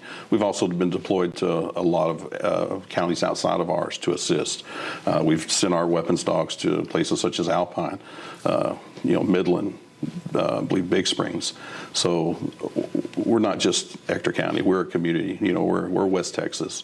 So we help out everywhere we can. But it's because of the expertise we bring into the department that allows us to be able to do that. Okay. Very good. So all of that is really good. But I think you touched on a really important piece of that, and that's the vigilance. And so it is every day is serious. Every report is serious. And really, I think that's a big piece of what we call upon ourselves as district employees, but also the community, parents, and students. if you see something, say something, or if you're hearing about something, report to us. It's one of the reasons, really, the culture that you're talking about is really one of the reasons that our Crime Stoppers and Student Crime Stoppers program is so well regarded around the state of Texas. It's shown to be very effective. Yeah, we were one of the best programs across the state. Our kids do a phenomenal job of reporting issues they see. I think we're sitting around 70 reports since Wednesday night of last week. That's huge. I remember years ago, we might get 1 or 2 Crime Stopper tips that come in on this. It's nonstop, and they still continue to come in. And we encourage that. You know, if it's new to you, send it to us. Right. Don't send it to anyone else. Right. Send it to us. Yeah. So kind of wrapping this up just a little bit, the Crime Stoppers is effective and growing, but I think it also speaks to what you hope is your purpose as a campus officer, right? And it's not just about enforcement, but a school police officer should be building relationships, and that's really ultimately what we want, is students and staff to trust and be able to report and feel comfortable doing that. Correct. We want everybody to know that officer's number one job is to keep them safe. And the better of a relationship they can build with each other, the more safety that they're going to get for their campus. It's going to be a safer environment. Students are going to feel safer coming up and speaking with that officer. You know, and we train our officers to go out and visit with the kids, get to know the people you're working with. Don't just be the badge standing in the hallway. Be the badge that they can approach and talk to, and they feel secure and safe talking to. Very good. Very good. Okay. Chief Daniels, before we're finished, anything else that you'd like parents, community, staff to know? We would like our parents to recognize that safety for our campuses begins at home. Have a conversation with your child. It takes 5 minutes. Talk about things they should not be saying in school, things they should not be sharing, and if things that they are seeing that they need to report to them. You need to have an open line of communication with your child when it comes to safety for them. And that's what the first line of defense for our campus is, what happens at home. Okay. Chief, thank you very much for your time. Thank you. Really good. Yeah, good information. Thank you for listening and really taking to heart the things that we want to make sure you know. We're about safety, and we want to be as safe as possible every single day. Yes, sir. All right. Thanks, Chief. Thank you. All right. Second half is coming up soon. We'll be right back. Welcome back to our Trans Global Productions High School Football Game of the Week. As always, we're produced and directed by Bob Bailey, who is Trans Global Productions. The Broncos leading 28-21, a very close ball game. Here at half, we did have a little mix-up. It is Nathan having a hard time telling the 6 from the 8 as far as Desmond Williams and Kyrie Baxter. So we do have a little correction on the stats there. Williams not quite as far along as what we thought. But, Kyle, why don't you talk to us a little bit about what happened statistically in the first half? And it's as close in some cases as the scoreboard indicates, Clay, between the two teams. Odessa High with 14 first downs and Monterey with 11. In the rushing category for Odessa High School, number 33, George Valdez, 13 carries, 78 yards in that first half and a touchdown. Mikey Cota, the only other ball carrier for the Broncos in that first half, 3 carries on 3 yards. So they had 81 total yards of rushing in the first half. Cota also had a good half throwing the football, 15 of 24, 196 yards and 3 touchdowns. His favorite receiver tonight is number 13. That's Aramis Rodriguez. Bo. For Bo, as he goes by. 5 receptions for 94 yards and a touchdown. Kobe Maldonado, 5 catches for 63 yards. And also Andrew Rodriguez, 3 catches for 45. They had 96 yards and through the airways, 277 yards total in the first half. For Monterey, the story for them has been the ability for them to run the football tonight. Des Williams, 12 carries for 174 yards in that first half. His running back made in the backfield, Kyrie Baxter, number 8, 2 carries for 41 yards. They ended up with 207 yards rushing the ball. Their quarterback, Number 5, Luke Arrington was 6 of 12 for 51 yards, his favorite receiver. Numbers-wise was number 2, Landon Hebert, with 3 catches for 33 yards.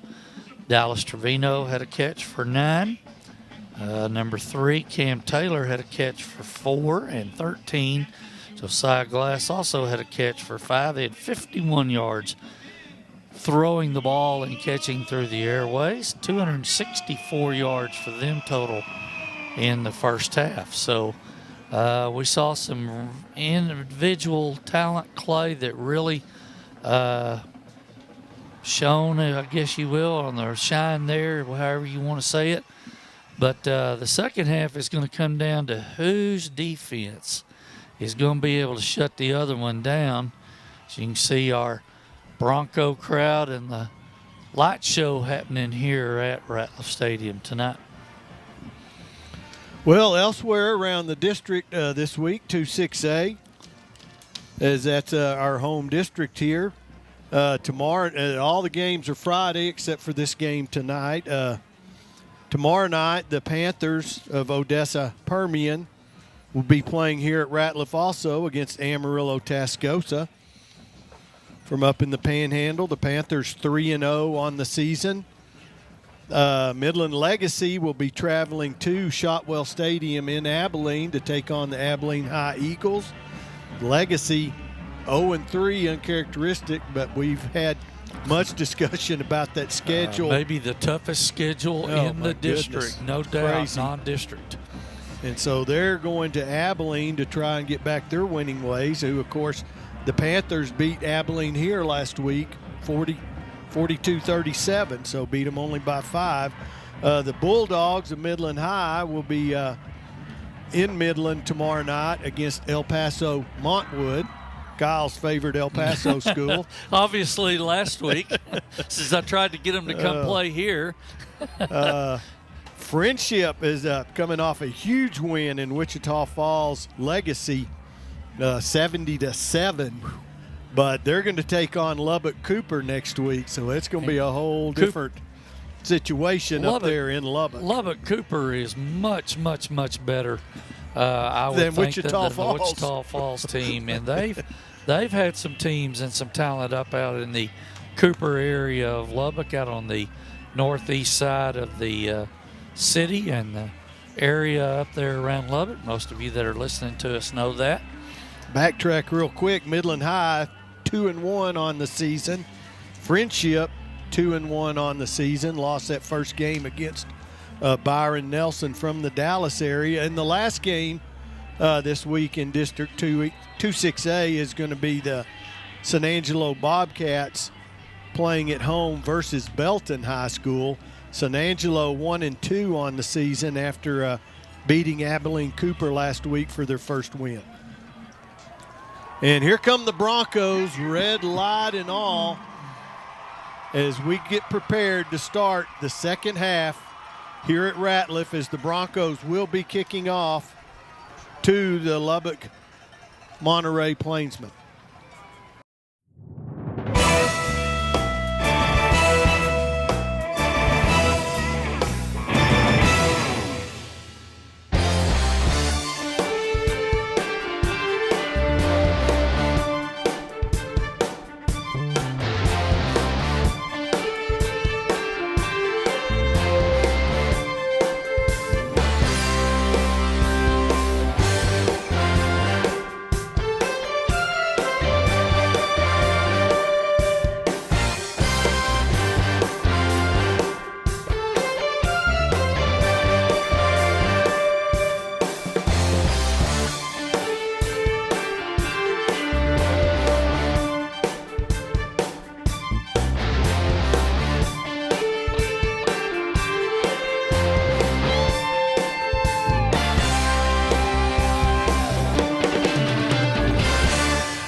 Well, the Broncos to kick off to begin the second half, leading 28-21. Plainsman, deep man back at the 10. And it's just going to be a little scooch kick. It's going to go out of bounds So Monterey will take over at the, was it 25 or 30? It should be at the 25, I believe. That's out of bounds on the kickoff legal procedure. That's it. And they will start 1st and 10 from the 25. Illegal kick out of bounds. The ball we placed at the 30-yard line. 30. First down. Monterey. Stand corrected. I guess it's supposed to be the 25, but the 5-yard penalty puts it at the 30. So they've changed that over the years, and I'm old school, so. Okay, Barry. So the Plainsmen come out looking to get a tying score on the board. Bronco defense coming out.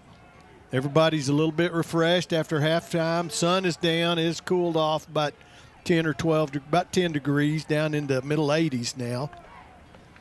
Arrington is going to give up the middle, and that is Williams, and Williams just going to absolutely have nowhere to go as Ryan Sanchez for the Broncos makes a stop.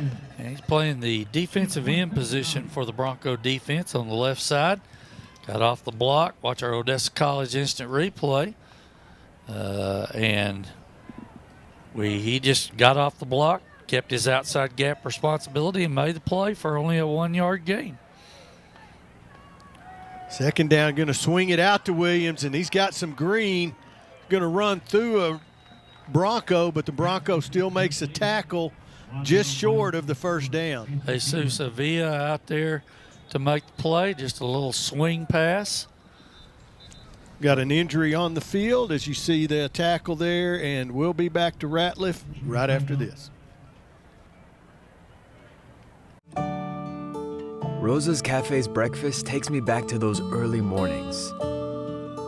The smell of fresh homemade tortillas filling the air. The warmth of my mother's kitchen wrapped around me like a hug. Rosa's is a taste of home, a reminder of the love and tradition that went into every dish. Taste the authentic flavors of a Rosa's Cafe breakfast. After all, life is better with Rosa's Cafe. At Odessa College, every journey begins with a dream as unique as you. Whether starting at a young age or maybe reshaping your career, it's time to unlock your potential. From cutting-edge medical fields to continuing education, we design 2 years as well as 4-year programs to fit your passion. Our faculty thrive on being mentors, empowering the next generation of creative thinkers, pioneers, and leaders. Because at Odessa College, you're not just a number, you're family. Register now for the upcoming semester for an experience as unique as you. Well, as we return to action, they did mark the ball up at the 40-yard line for first down. Flags on the play Prior here. to the snap, false start, offense, number 50, 5 yards, still first down. That's the left tackle for them. That's Brady Curry moving a little too early. We'll move it back to the 35, and it'll be 1st and 15 now for the Plainsmen. I believe that the Plainsmen, is that their second penalty tonight, or it's their third? Okay, very, very lightly penalized game for both teams. There's that bubble screen, and Hebert is going to take it up out over the 40 to around the 42-yard line. It's number 6 coming up from the secondary position for the Broncos. That's Aiden Zubia coming up on that little bubble screen Clay was talking about, and going to get it up to about the 42, 2nd and 8. Apologize to Landon and family because his name, the way it's spelled, Hebert, Hybert, and we're not sure which way to go with that, and we apologize.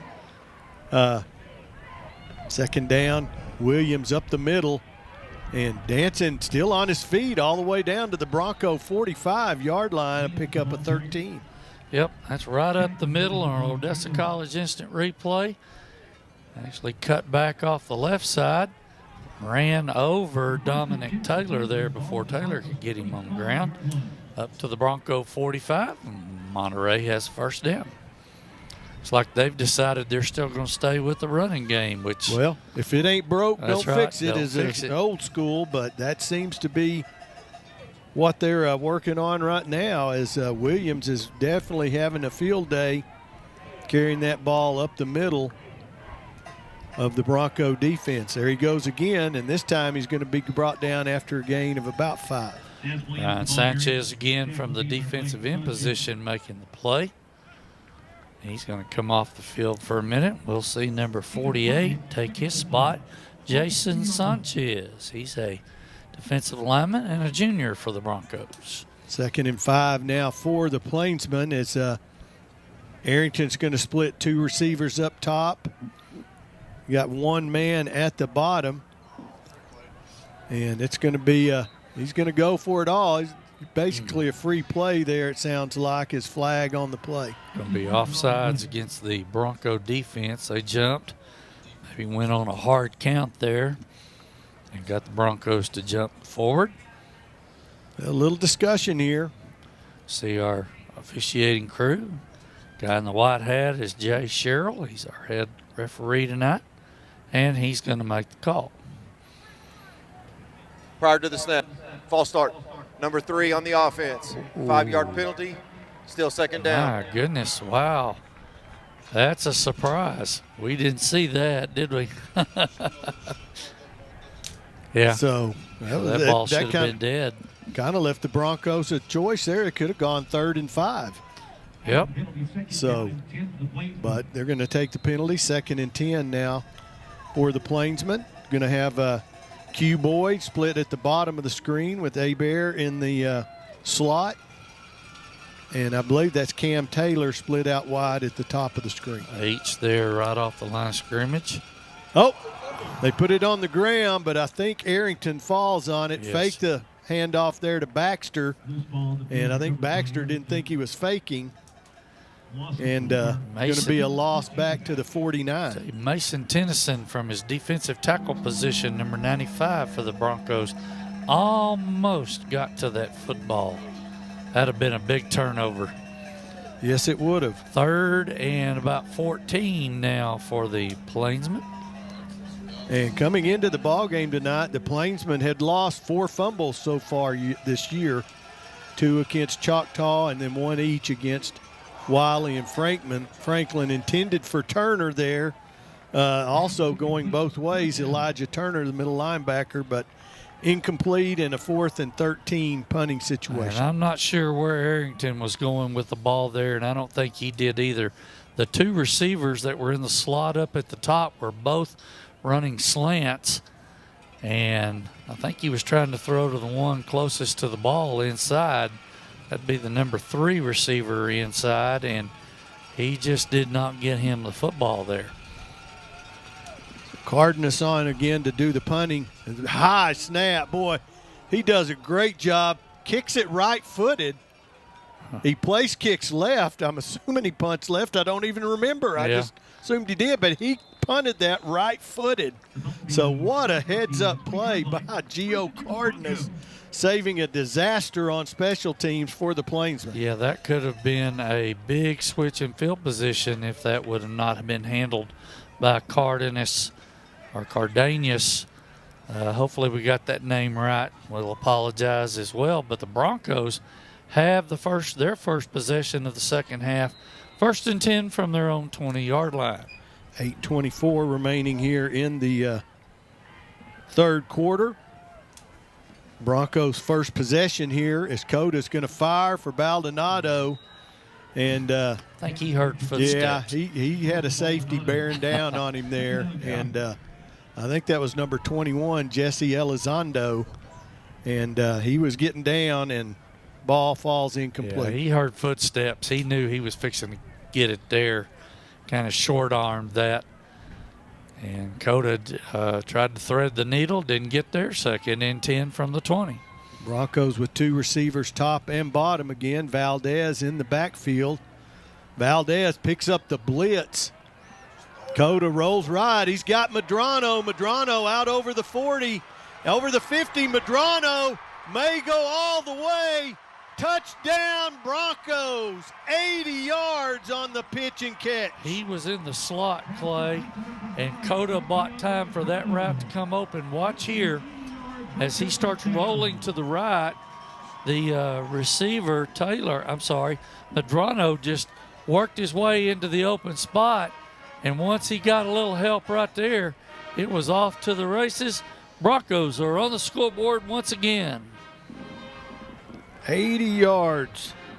I think that's a season long, I believe, for the Broncos. 276 yards now for Coda through the air as Zubia puts the kick through, and the Broncos up the lead to 35-21. The Texas oil boom has returned, and Rexco Poly Fittings is your Lone Star choice in polyethylene, steel, and brass needs with a wide variety to choose from. Locally owned and operated in the Permian Basin since 1982, Rexco's experienced staff will help you get the right fittings and valves to help you get the job done. Go to RexcoPoly.com. Rexco, your poly supply company located in Midland and Odessa. Rexco!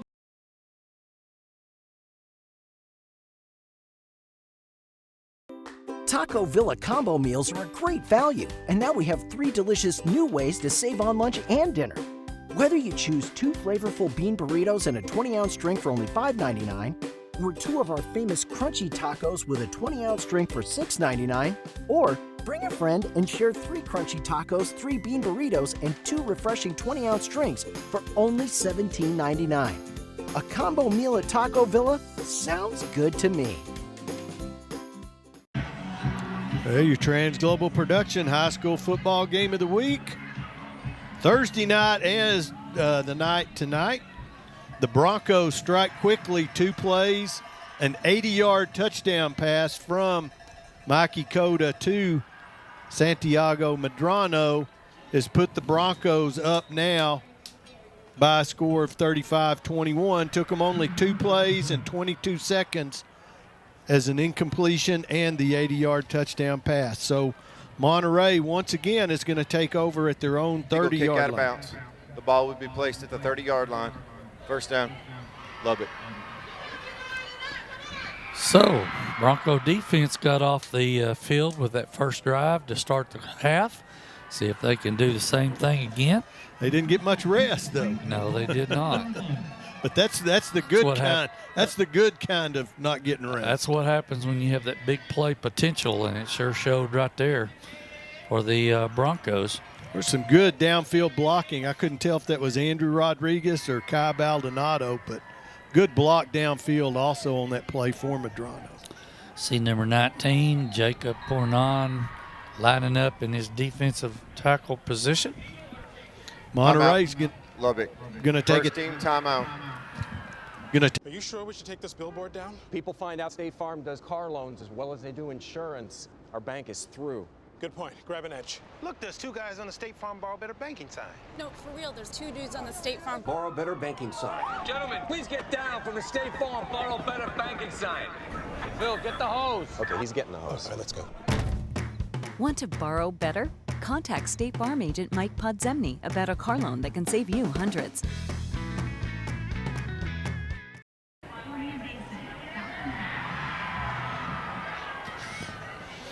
Welcome back to Ratliff Stadium as the Monterey Plainsmen use their first time out. As things got a little hectic here in the booth, but I think we're okay now. A little? A little. Oh, my. Well, got to have a little fun along the way as Arrington's going to hand off to Williams. Ooh, wow, what a move. I tell Somebody you, missed him right at the line of scrimmage. That was very Barry Sanders-like there, but a gain of 5 for the Plainsmen. Now, let's look. Yeah, it's definitely Williams on that carry. Watch, he's just going to stop on a dime right there. And again, making the tackle is Dominic Taylor. Taylor has had a good ball game so far for the Broncos. We got a couple of thoughts as we get ready to do MVPs a little later on. Now, Ryan Sanchez, I know, has got to be involved in that discussion as well. Williams, once again, up the middle. He's going to break a tackle. Garcia's going to drag him down, but not before 7 yards and a first down. There's another name you might hear at the end of the game. Dominic Taylor, Daniel Garcia making the play. Number 7 right there coming up and taking the legs out. But not before Monterey gets a first down at their own 42-yard line.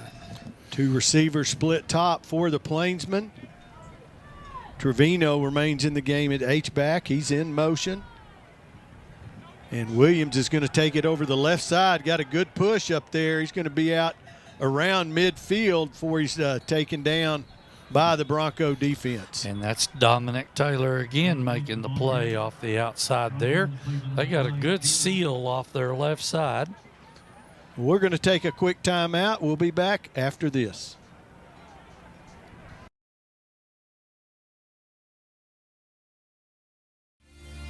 Hi, my name is Kevin Mannix. I'm the president and founder of Optimus Physical Therapy. I have practiced in the outpatient setting for the last 18 years in Midland, Odessa. It is intercepted by Kevin Mannix. Our professional staff will ensure that your functional goals will be met. Our cutting-edge manual techniques and state-of-the-art equipment allows Optimus to offer an evidence-based treatment approach tailored to each patient's functional recovery.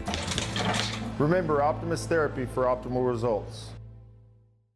E&E Service and Supply is your leader in well service supplies and rig packages. We manufacture oil savers, rod transfers, rod strippers, pipe wiper blocks, weight indicators and pads, rope sockets, drop valves, guy line blocks, swab mandrels, fishing tools, slip cylinders for Advance, BJ, and Giberson, and a whole lot more. Please come by E&E Service and Supply at 3501 Brazos. Back to action here at Ratliff Stadium, Monterey, with a 2nd down and 2. And this is going to be Baxter on the carry.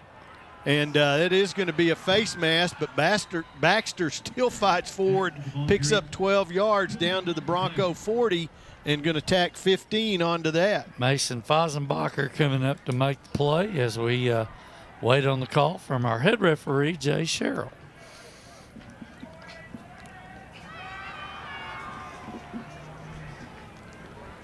And didn't get his mic on that time, but the indication is face mask.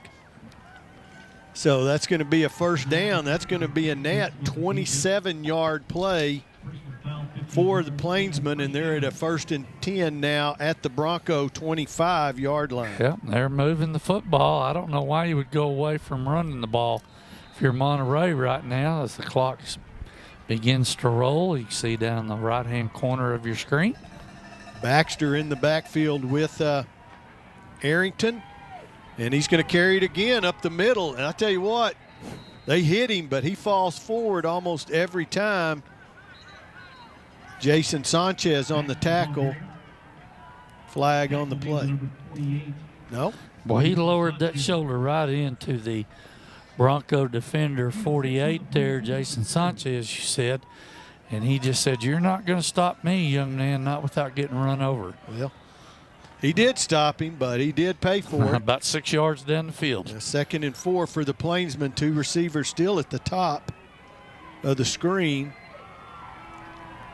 Trevino comes in motion again. This time Baxter's coming around the right side. Had him. Oh, he got his knee down. I can't believe he wasn't down there before that, but Christian Zubiate making the play from the right defensive end position. Watch here, Clay. They just missed him right here on our Odessa College instant replay. Got to wrap up, hold on to something, get the rest of the guys to come help you. He did not touch his knee there, so great a call by the officials. Bad eyesight by me. So it's going to be 3rd and a yard now for Monterey. Arrington looks like he's going to come up and take the snap under center. Little tush push. It is. And he's down. He fumbled. He fumbled the snap, but his knee was down. But I agree. I think it's going to be maybe a false start. Prior to the snap, false start. Number 5 on the offense. 5-yard penalty. Still 3rd down. That's a big call right there. He was already moving. I'd almost decline it because they lost a yard and didn't get the first, but this is going to set up a 3rd and 6 now. I don't think we'll see the tush push from here. No. They did not run that very well there. That was yeah. It's not everybody quite on the same page there. So 3rd down now. Might get the zone read here maybe. Williams back in the backfield at running back, and he gets the handoff. Almost brought down in the backfield, but keeps his feet and is going to be out about a yard short, I think. Yeah, watch our Odessa College instant replay. Pulled the left guard across, came back right behind that pull, And looks like number 9 on the bottom there for the Broncos. That's Landon Wilkerson making the play. Here's the call. Flag on the play. Holding on them. Yep. It looks like that's what Jay Sherrill's showing the Bronco coaching staff. Personal foul. Legal hand to the face. Offense, number 74. That 15-yard penalty with the previous spot. Ouch. 2 big Replay, penalties. third down. That's 2 big penalties against Monterey on this drive. Yeah, That's almost back. a drive killer. We'll see.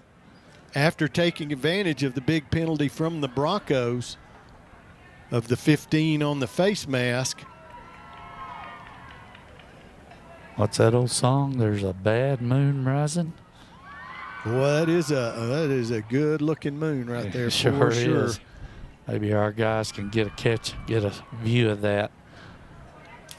So all the way back to the 36-yard line is going to set up the Plainsmen with a 3rd and 21 now. And I would not be surprised maybe if they try and dump the ball to Williams here. That's Baxter in the backfield. Arrington steps up, and ball is going to be caught inside the 5-yard line. Cam Taylor with a huge catch. Great throw by Arrington. You watch him step up here on Odessa College instant replay, and he just threaded the needle. I thought Wilkerson was going to get his hand on that and knock it down, but he did not. They've got the football. There's that moon coming up. That doesn't do that justice, I'm not sure, the way we're looking at it, but it's still a pretty sight coming up in the eastern horizon there. So 1st and goal now for the Plainsmen from the 3-yard line. Baxter in the backfield with Arrington. Breaking the huddle with 12.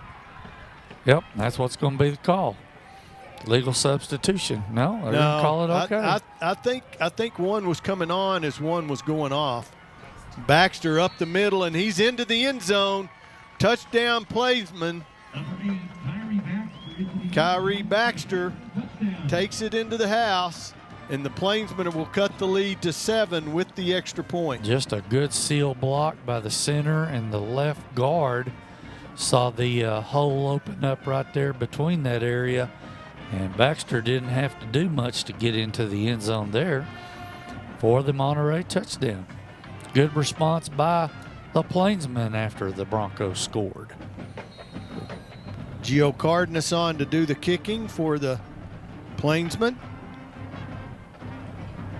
Hold is down, the kick is up, and it is good. So 7-point ball game, Broncos lead 35-28. Since 1958, we've been present for you. We appreciate our community and care about West Texans. That's why we're celebrating our love for this amazing community with a spectacular giveaway. From August 1st to December 6th, you can stop by one of our branches or find us at an event in the Midland, Odessa community to receive a special scratch-off card. There's a number of presents for you, including our grand prize, a 2-year lease on a 2024 Cadillac XT or $7,500 cash. Other prizes include a free car wash, oil change, and Complex community merchandise. At Complex Community Federal Credit Union, we're all about taking care of you and giving back with heartfelt generosity. So don't wait. Visit ccfcupresentforyou.com for details and official rules. No purchase necessary. Participants must be at least 18 years of age to qualify. Void where prohibited. All federal, state, and local laws apply. There's a better shot of the moon right there now. That does it a little more justice. Mm-hmm. Well, Monterey with an 8-play drive took them 70 yards. Took 4:19 off the clock. That's the first drive that has gone over 3 minutes and 42 seconds tonight. So kickoff there is going to be taken by Bo Rodriguez. Nowhere to go, so he's going to step out of bounds. The Broncos will take over there at their own 26-yard line. Well, Broncos have to answer again. They do have the 7-point lead. I'd like to see them put another drive together, come down and get some points and a little more breathing room away from these scrappy Plainsmen. Boy, they just keep coming at you. And with their run game, mix the pass in every now and then like they did there. And Bronco offense needs to respond. Two receivers, top and bottom. Bo Rodriguez not in on this play. I can't catch the number who's in for him on the bottom of your screen here. Coda's going to throw up top to Baldonado. Baldonado, one man to beat, got a block downfield. He's into Plainsman territory all the way to the 44-yard line. 31 yards, I believe, on the passing catch. Good job by the back to step up there. As you can see in our Odessa College instant replay, they're trying to play one-on-one out there with that route, which is just a little stopper out route out there. And Baldonado used his athleticism to get the ball all the way up to the 44 of Monterey for another Bronco first down. Actually 30 yards on the passing catch. That should put Coda over the 300-yard mark as the handoff this time to Valdez. And, man, he just bulls forward down inside the 39. Going to mark him all the way to the 38. Left side of that Bronco offensive line gave him a crease to kind of squirt through there, and he got about 6 yards on first down. Good blocking by that left side. Looks like that's 74, Vicente Cervantes, and Aiden Ortiz over here on the left side doing the job. Well, Israel Favila is in the ball game now for the Broncos at receiver. He split up top. And the give to Valdez once again up the middle. And, man, that's some hard running. I believe that's Elijah Turner brings him down. But not before. No, actually, that's not Turner. That was Joel Flores. But not before Valdez has a first down. Rene Munoz playing the right guard position, number 56 for the Broncos, helping out over there, getting that hole open. Along with number 77, I believe that is. I'll get that. Eric Cortez out there playing right tackle. 72. Coda fakes and he's looking deep again. Fires for Medrano, and Medrano makes a good adjustment, just not quite able to make the catch. Good pass by Coda, and the fact that he threw it where it was not going to be picked off. Number 72, Alexander Rubio playing right guard or right tackle for the Broncos right now. Noah Hinton and Xavier Perales also in the ball game, in and out for the Broncos. Switch some personnel here, bring Baldonado back on the field as an inside slot receiver here. Yeah, Galindo checks out. Coda's going to throw underneath, and the catch is going to be made by Bo Rodriguez out there. He's going to have a gain of 8, set up a 3rd and 2 for the Broncos. Yep, and when they bring the blitz from the outside, Clay, like they did there, I'm talking about Monterey off the left side, their left side, they're leaving one-on-one coverage out there with the receiver, and right now Bronco receivers are getting open and doing the job. Well, when you're out there by yourself like that, you got to play off a little bit because there's nobody to help you deep, and the Broncos know that. Coda knows that, and the receivers run that stop route. Can't be covered. Valdez is going to be stuffed at the line of scrimmage. Yep, they brought an inside linebacker blitz there, Clay, off of their right defensive side, and stuffed him, as you said, right at the line of scrimmage for no gain. Let's see if the Broncos roll the dice here. Willie Witherspoon also up on the hit there for Monterey. 4th and 2, the Broncos indicate they are going to go for it. 3 receivers at the bottom of the screen, 1 at the top. Valdez in the backfield with Coda. Fakes to Valdez, throws underneath, and Baldonado makes the catch for the Bronco first down. Yep, inside slant route. The defender lost the inside leverage that he had when the ball was snapped. Baldonado set him up and broke inside. Dakota delivered the ball for that quick slant and a first down at the 19-yard line of Monterey. Broncos marching down the field again, looking to increase that lead. Once more, Kobe Baldonado, big night so far for the Broncos. Coda throws over the middle, and it's going to be caught. Touchdown, Andrew Rodriguez. Little post route coming from the outside receiving position here on the left side of the formation. Didn't have a safety help. It was one-on-one coverage, and you can see on our Odessa College instant replay, Coda put it where he needed to the receiver, Rodriguez. And the Broncos will have another touchdown on the board. Coda very patient there. You saw on the replay, waits, times it just perfect, and boy, he can fire that ball quickly when he gets ready to throw. The kick by Zubia is good. So 26 seconds remaining here. We'll be back to Rattler Stadium. In West Texas, the spirit of rivalry runs deep, especially when it comes to high school football. But beyond the gridiron, there's a common ground we all share. At Sewell Ford, we believe that while competition brings us together, collaboration drives us forward. No matter the colors we wear, we all share the open road and the thrill of the drive. Sewell Ford, discover what brings us together. Welcome to Rose's Cafe, where every meal is a celebration meant to be shared. Go ahead, pull together tables for any size group. Because at Rose's, we believe that everyone deserves a seat at our table. So come together, share the joy, and experience authentic Mexican food at its finest as you create memorable moments in our comfortable, colorful dining room. After all, life is better with Rose's Cafe. Welcome back to Rattler Stadium. The Broncos march it downfield. 8 plays, 3 minutes and 14 seconds. And the 19-yard toss from Mikey Coda to Andrew Rodriguez helps them cover that 74 yards with the touchdown, and they lead again by 14. Kick's going to be taken at the 7 there. Stay outside. Yeah, he's got a good stiff arm, but just nowhere to go. Williams ran out of real estate over here. Ran out of room, and he's going to get it up, though, to the 24-yard line for the Plainsmen. Bronco defense has to come out and hold again here. Played well this half on the field. Made some adjustments, you can tell, at the half. Other than the one drive they went down there, the Bronco defense has been able to get off the field a couple of times.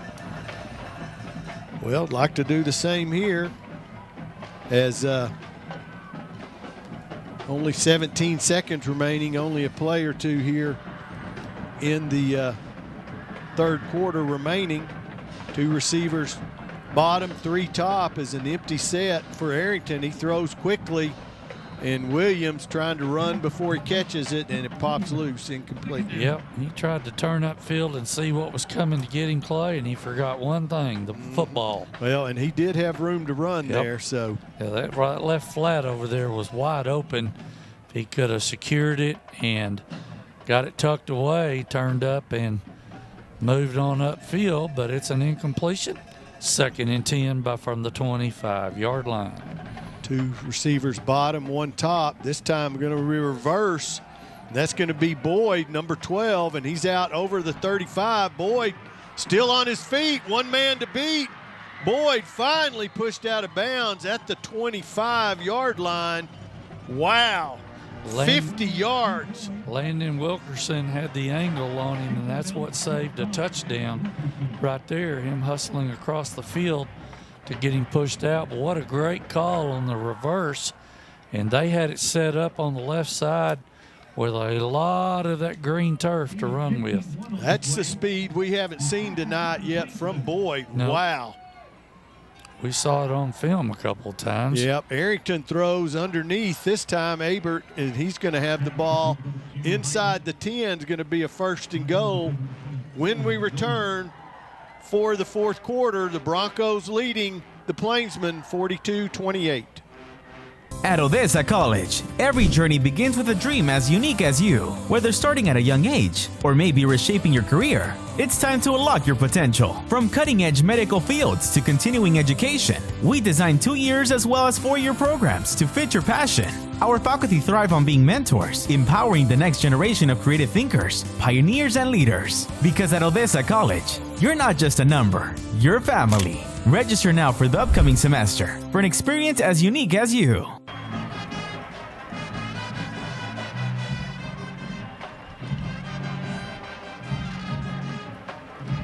Well, welcome back to Ratliff Stadium for the fourth quarter of our tonight's Trans Global Production High School Football Game of the Week. The Plainsmen will be setting up shop at the Bronco 9-yard line, 1st and 10.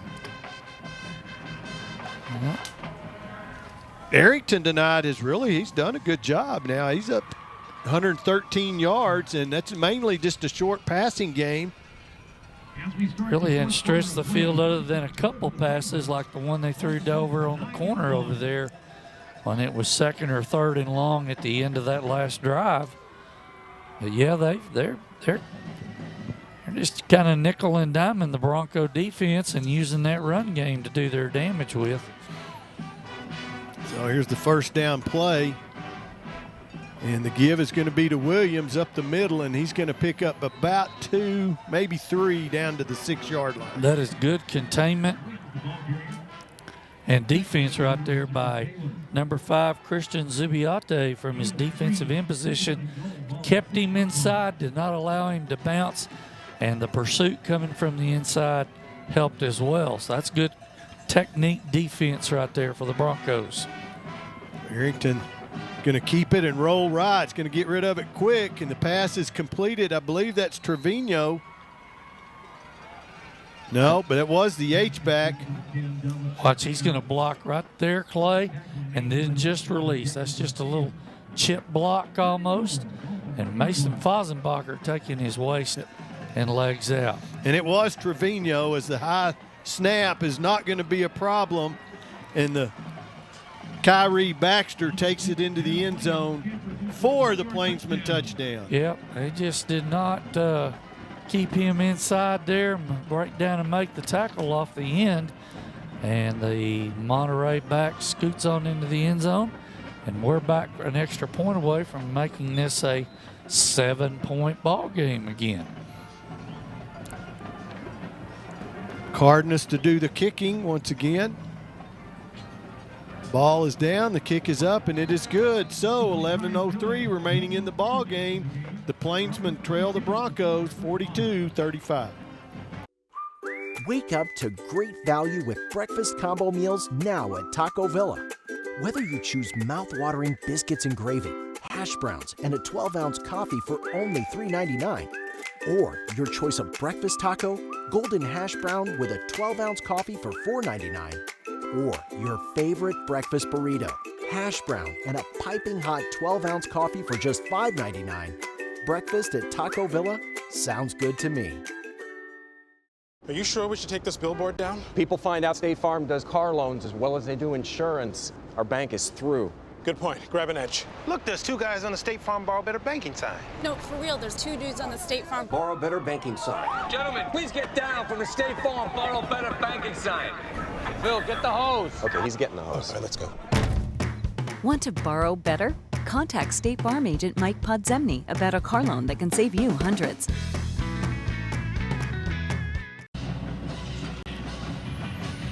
Our Trans Global Production Game of the Week is produced and directed by Bob Bailey. The Plainsmen take 6 plays in 1:14 only after the 52-yard reverse to Q Boyd, and they score from 75 yards away to cut the lead to 7. Cardenas on now to do the kicking for Lubbock Monterey, and he's just going to boot it on through the end zone. The Broncos will take over 1st and 10 at their 25. Decided to see if he could get that one to Andrews out to the north. Well, the wind's a little help still that way, as the wind was 10 to 20 coming out of that south end zone. Kind of a south-southeast, and he's able to get a good boot into that one. Yep.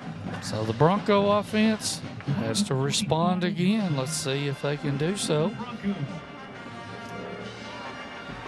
See if they decide to go through the air with Coda, who's been very, very good tonight. He's already got 339 yards passing to this point in the game. Xavier Perales split to the top of your screen. And is going to throw underneath. Perales. Perales has the ball. He's going to have the Bronco first down. I believe for Perales, that was his first catch of the season. They're Broncos right now, Clay. They're just nickel and diming themselves down the field like we talked about with Monterey. That's man-to-man coverage on the out route from the slot receiver position up on the far side of the field. And look, they've got 2 guys down here and a safety over the top. See if they throw the bubble up at the top. No. Headed to the same. Coda gets rid of it quickly.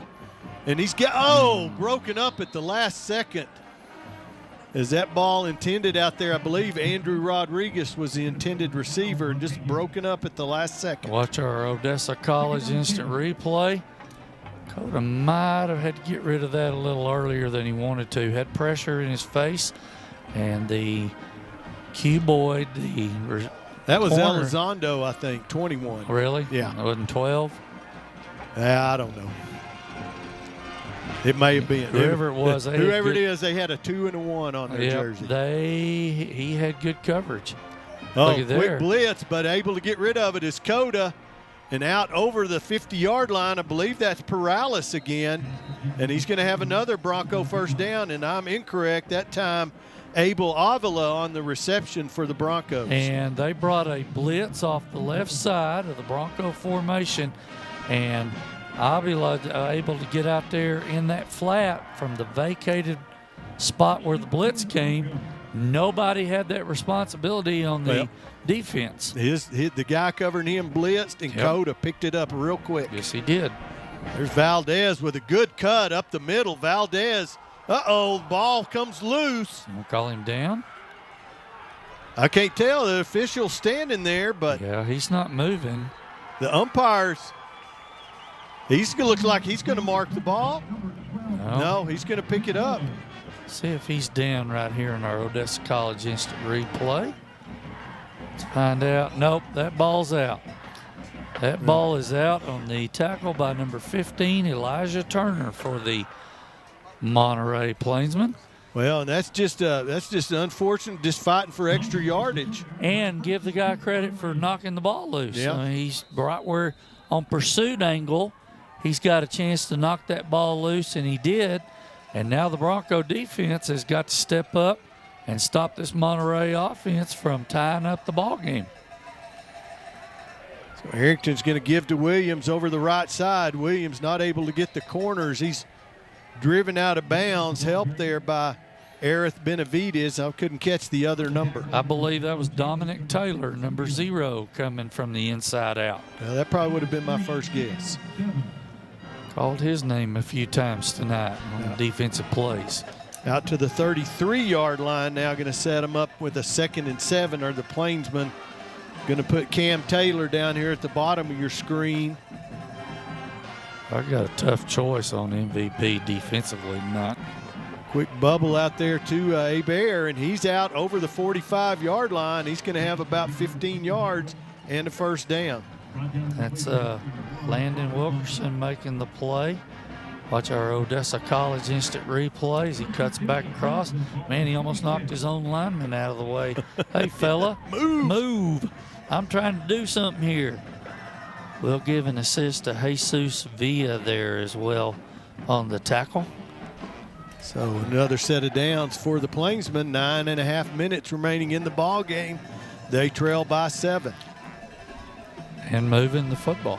Harrington has 3 receivers up top, and he's going to throw underneath, but just a little bit behind. Intended, I think that may be Turner doing some double duty out there. Yep, not a good pass from the quarterback there. I think if he just sets his feet and delivers the ball, he's got a little bit of space, but he hurried the throw and went incomplete into the sideline where the Plainsmen are. 2nd and 10 from the 46 of Monterey. That may be Josiah Glass, actually, not Turner. His jersey's rolled up. It's hard to tell. Harrington throws underneath, and that is Glass, I believe, making the catch. And he will have another first down for the Plainsmen. Clay, watch here on our OC instant replay. The 2 receivers crossed on a shallow cross. And with the defender there, they're going to make him pick one and be wrong and throw it to the other, and that's what they did there. So the Plainsmen with another first down as they march down into Bronco territory. Three receivers once again at the top of the screen. And going to throw deep. Cam Taylor makes the catch. He's into the end zone. Touchdown Plainsmen, depending on the flags, but it looks like they're picking them up. And we'll wait until we get an official call from the referee. Yeah, this is Jay Sherrill, our head Offsides referee. on the defense. That penalty line. Touchdown is good. Well, big play there. We're going to take a quick timeout, and we'll be back to Ratliff for the extra point after this. Hi, my name is Kevin Mannix. I'm the president and founder of Optimus Physical Therapy. I have practiced in the outpatient setting for the last 18 years in Midland, Odessa. It is intercepted by Kevin Mannix. Our professional staff will ensure that your functional goals will be met. Our cutting-edge manual techniques and state-of-the-art equipment allows Optimus to offer an evidence-based treatment approach tailored to each patient's functional recovery. Remember, Optimus Therapy for optimal results.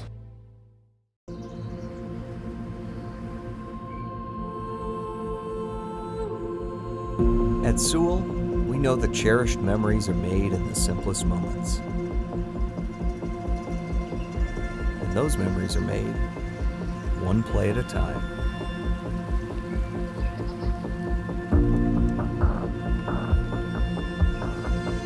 Sewell, where unforgettable moments begin.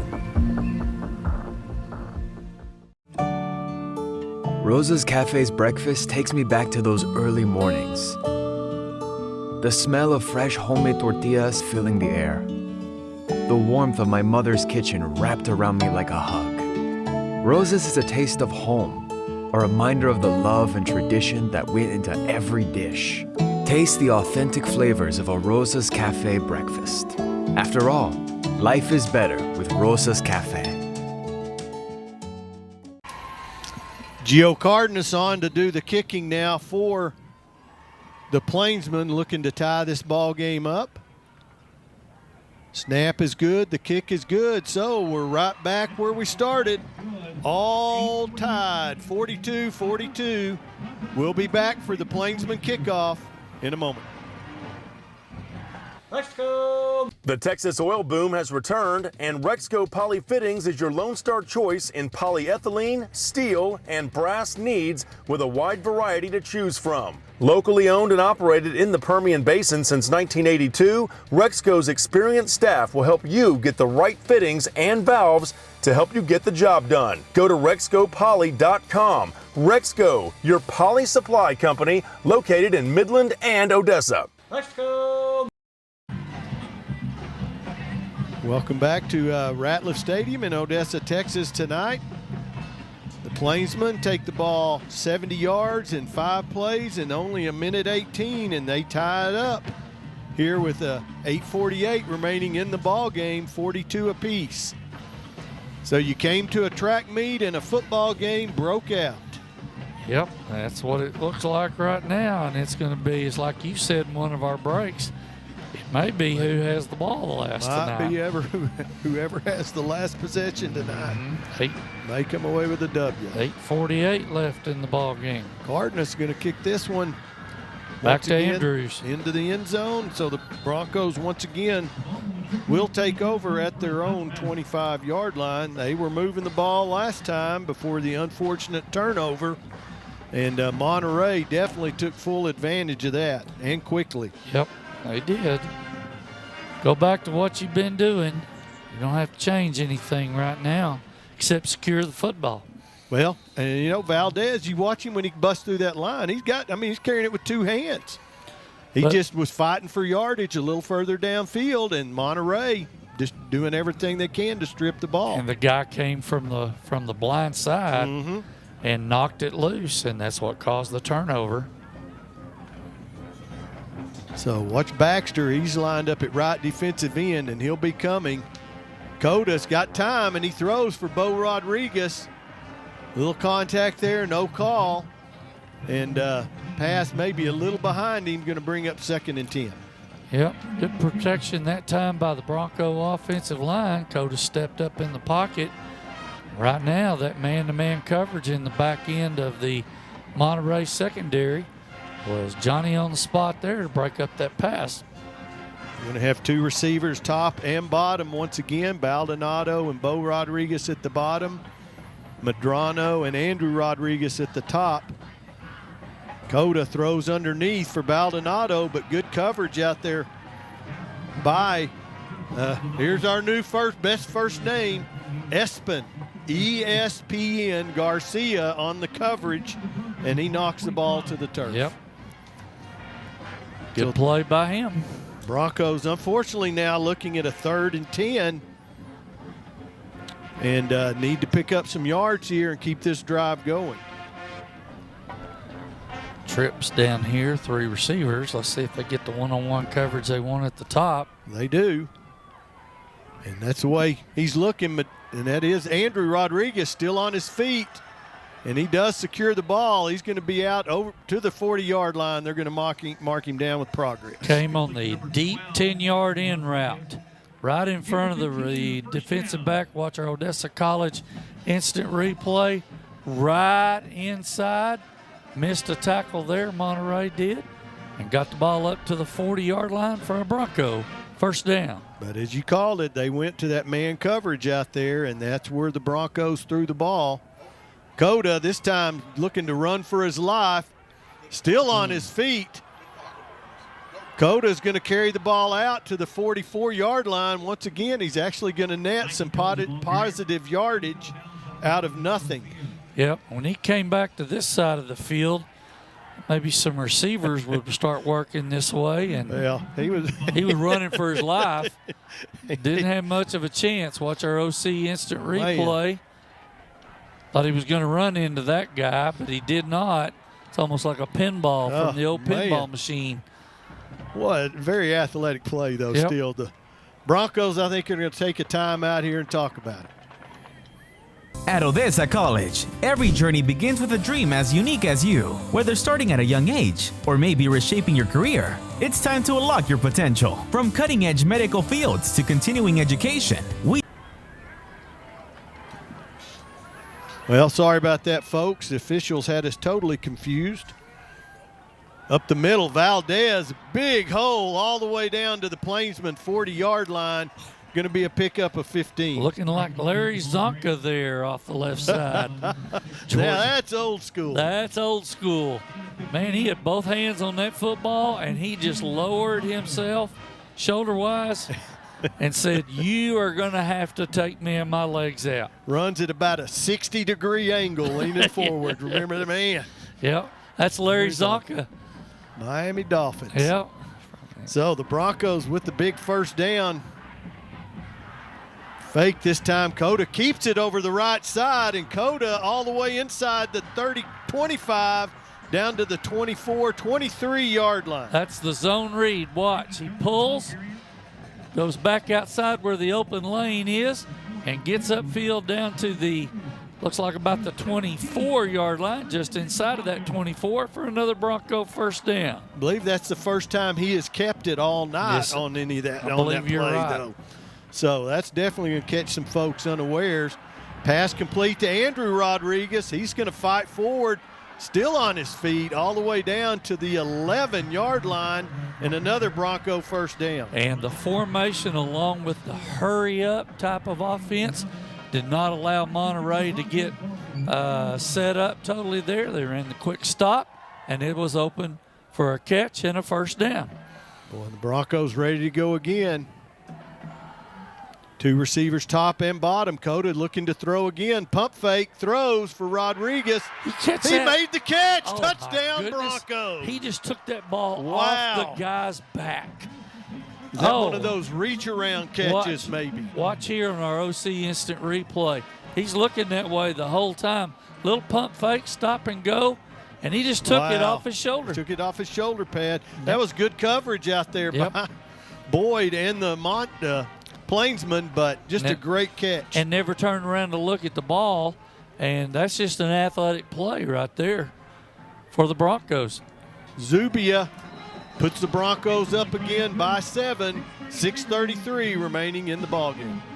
Let's go. The Texas oil boom has returned, and Rexco Poly Fittings is your Lone Star choice in polyethylene, steel, and brass needs with a wide variety to choose from. Locally owned and operated in the Permian Basin since 1982, Rexco's experienced staff will help you get the right fittings and valves to help you get the job done. Go to RexcoPoly.com. Rexco, your poly supply company located in Midland and Odessa. Are you sure we should take this billboard down? People find out State Farm does car loans as well as they do insurance. Our bank is through. Good point. Grab an edge. Look, there's two guys on the State Farm Borrow Better banking sign. No, for real, there's two dudes on the State Farm Borrow Better banking sign. Gentlemen, please get down from the State Farm Borrow Better banking sign. Phil, get the hose. Okay, he's getting the hose. All right, let's go. Want to borrow better? Contact State Farm agent Mike Podzemny about a car loan that can save you hundreds. So the Broncos use 8 plays in only 2 minutes and 15 seconds and take it 75 yards. Now, Andrew Rodriguez, the Broncos, Kyle, faced a big 3rd down and 10 back at their own 25-yard line, and he hits Andrew Rodriguez on a big pass out to the 40 for the 1st down. And drive ends up ending the same way, Coda to Andrew Rodriguez. But that was a huge third down. Yeah, it really was, and they had the coverage they wanted. We talked about it after the play. One-on-one coverage out there running the deep 10-yard in, and it was open, kept the drive going, and allowed them to finish off down in the end zone. Illegal kick out of bounds. The ball we placed at the 30-yard line.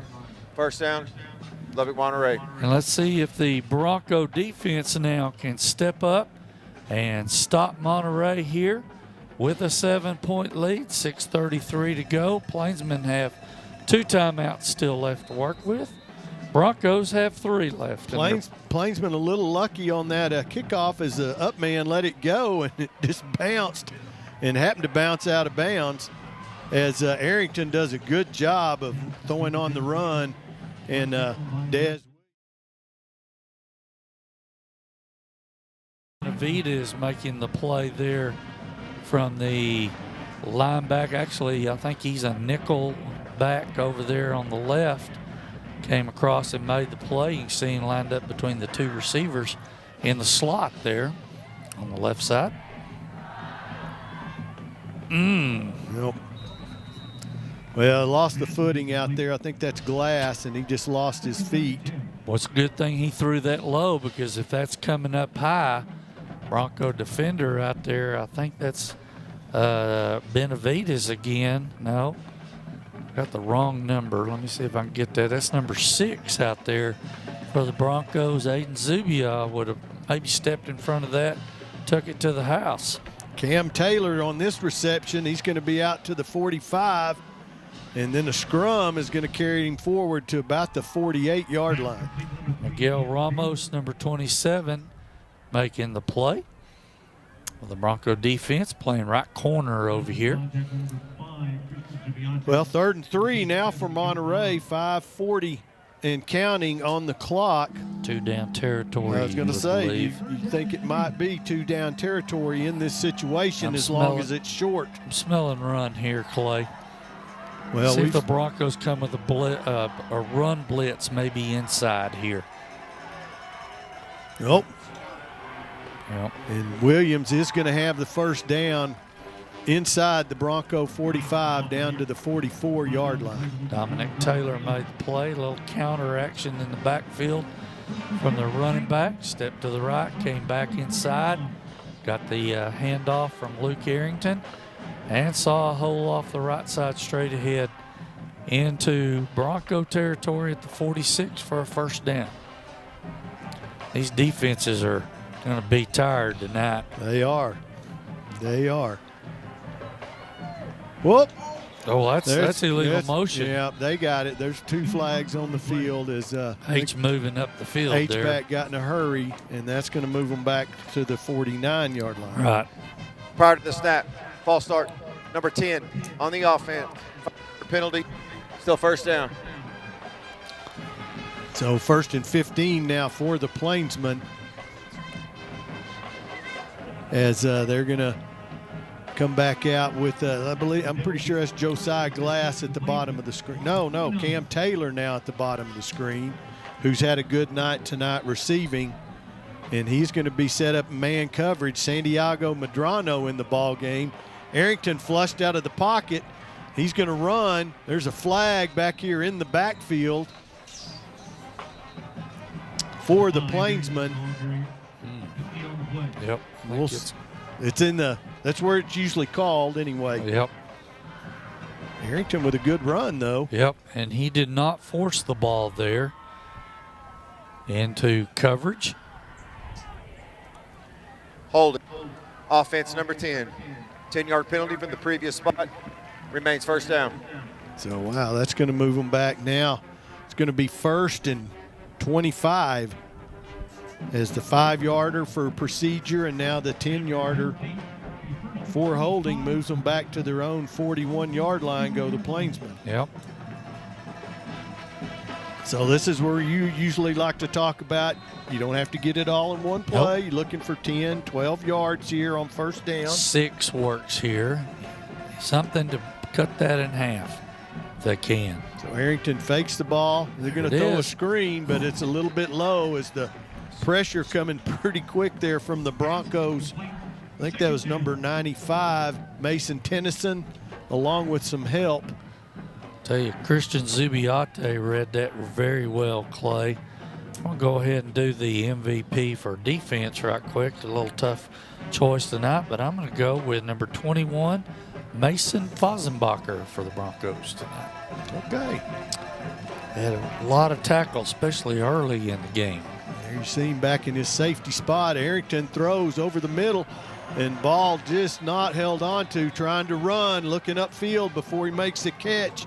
Is Boyd, and he holds on to that ball. He might house it because there was a lot of room there. Well, he'd have definitely got about 15 or 16 yards there. It would have made it 3rd and short if he gets tackled at the 39-yard line, but he just didn't look it in and get it secured. And now it's 3rd and long. Now you're looking 3rd and 25. See if they throw a little screen here of some kind again. Arrington, there's a blitz. Oh, Arrington gets rid of it, though. Oh, there's a flag. Or they call timeout. Oh, they're going to be sick about that. Timeout. Lubbock. Second charge timeout. Will be. Hi, my name is Kevin Mannix. I'm the president and founder of Optimus Physical Therapy. I have practiced in the outpatient setting for the last 18 years in Midland, Odessa. It is intercepted by Kevin Mannix. Our professional staff will ensure that your functional goals will be met. Our cutting-edge manual techniques and state-of-the-art equipment allows Optimus to offer an evidence-based treatment approach tailored to each patient's functional recovery. Remember, Optimus Therapy for optimal results.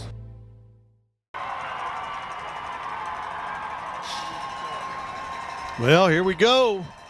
3rd and 25. I don't know how far back in your playbook you look.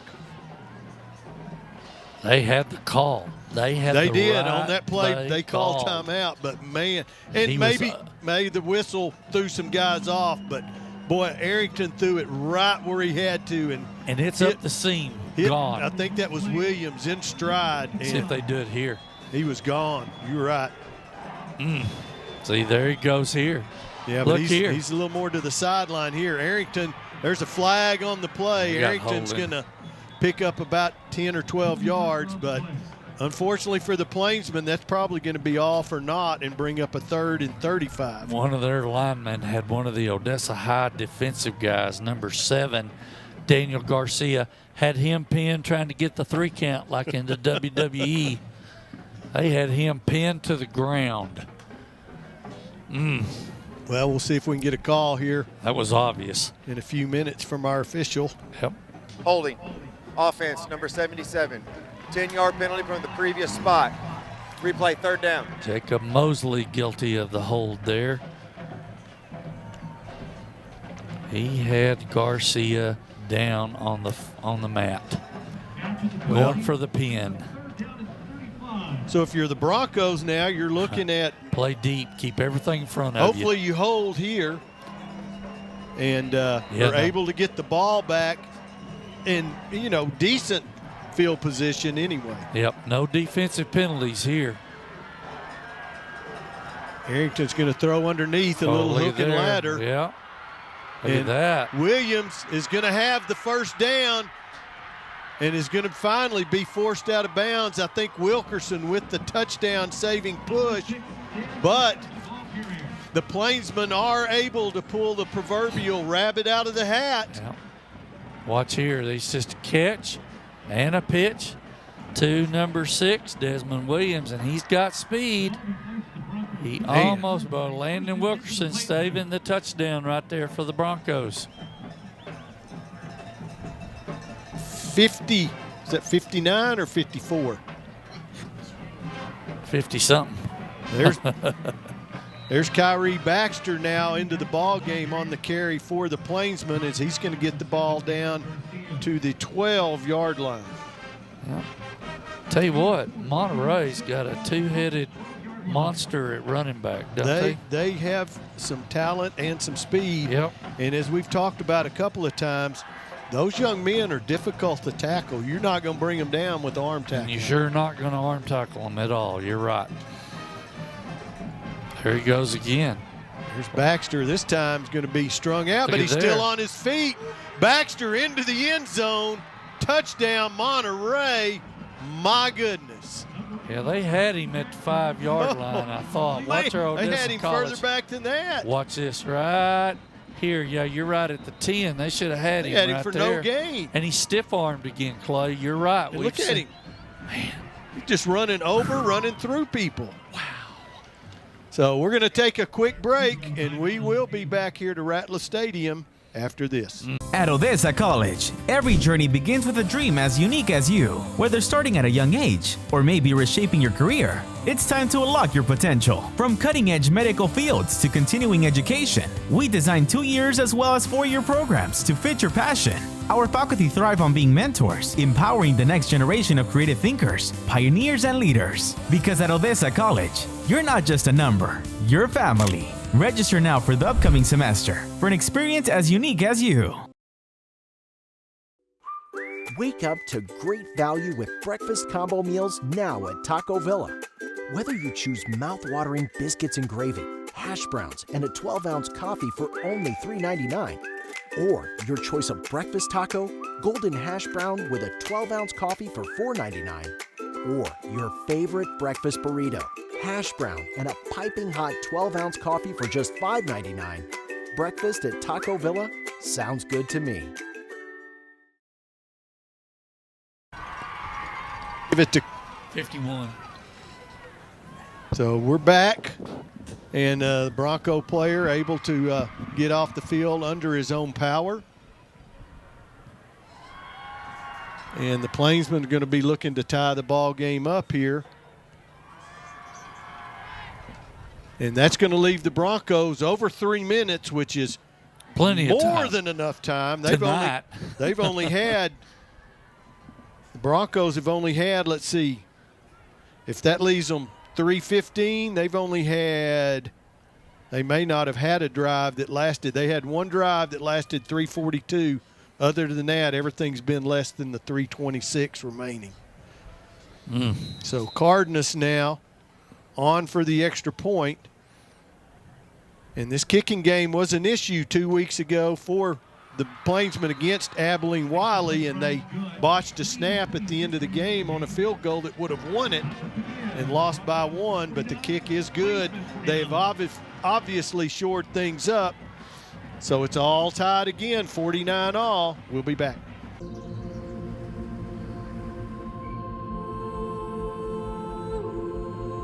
At Sewell, we know that cherished memories are made in the simplest moments. And those memories are made one play at a time.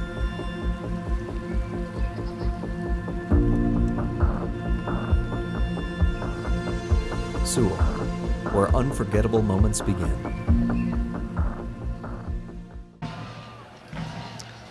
Welcome back.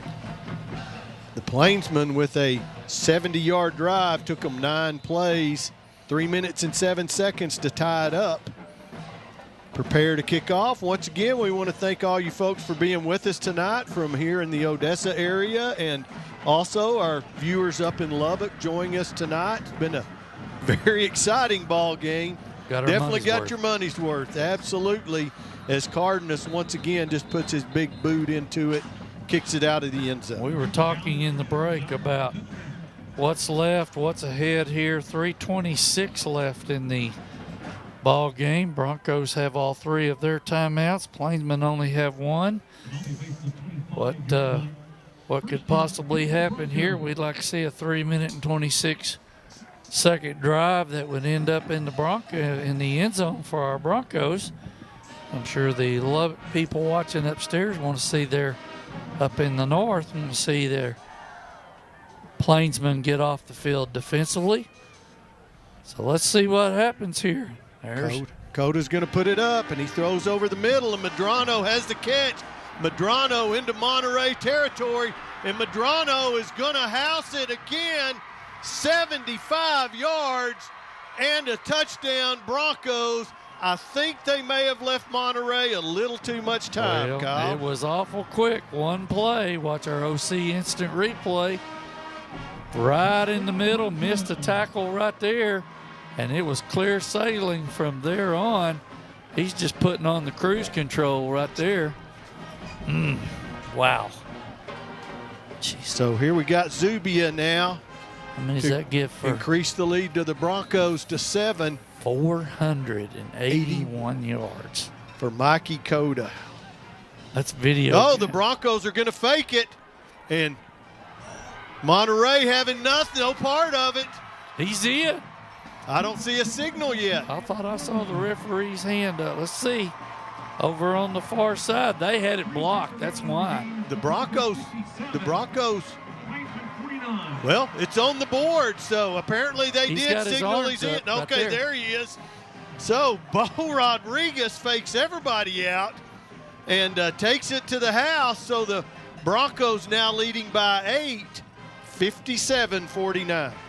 Are you sure we should take this billboard down? People find out State Farm does car loans as well as they do insurance. Our bank is through.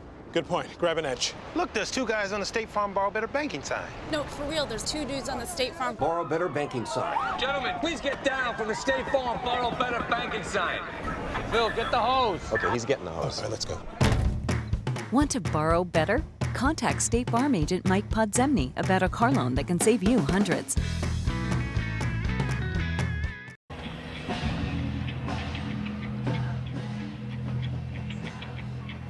Welcome back to Ratliff Stadium in Odessa, Texas. The excitement discontinues. Once again, we're sorry if you tuned in for the track meet tonight and the football game just happened to break out.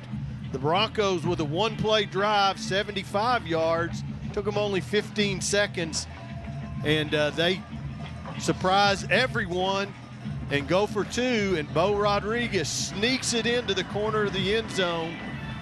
And the Broncos now lead 57-49. Zubia kicks it. Well, I don't think he's trying. It's weird. It doesn't look like he's trying to kick it out of bounds, but it just bounces that way. Yep. Yeah. Well, I'm not sure he can get it to the end zone. They're all they're trying to do. Illegal kick out of bounds. Ball we placed at the 30-yard line. First down. They're just trying to get those guys to field the ball and come on up and make a tackle. And it's just working its way to the sideline. They're going to get the ball at the 30. 1st and 10 with 3:09 left. Correction. Illegal kick out of bounds. 5-yard penalty. Re-kick. Oh, Monterey's going to make them kick it again. Well, I don't know. I mean, Monterey can definitely, they took it 70 yards. The last 2 times they've had it, they've took it 70 yards for TDs. That could be a break for Odessa High. But we've seen what some of these Monterey backs and receivers can do with their feet. There's a little speed. They're running the 4x100-meter relay out here tonight. You got Des Williams, you got Q Boyd back there, and in the middle, see if I can catch a number in the middle. Well, He is not going to cooperate with my poor vision.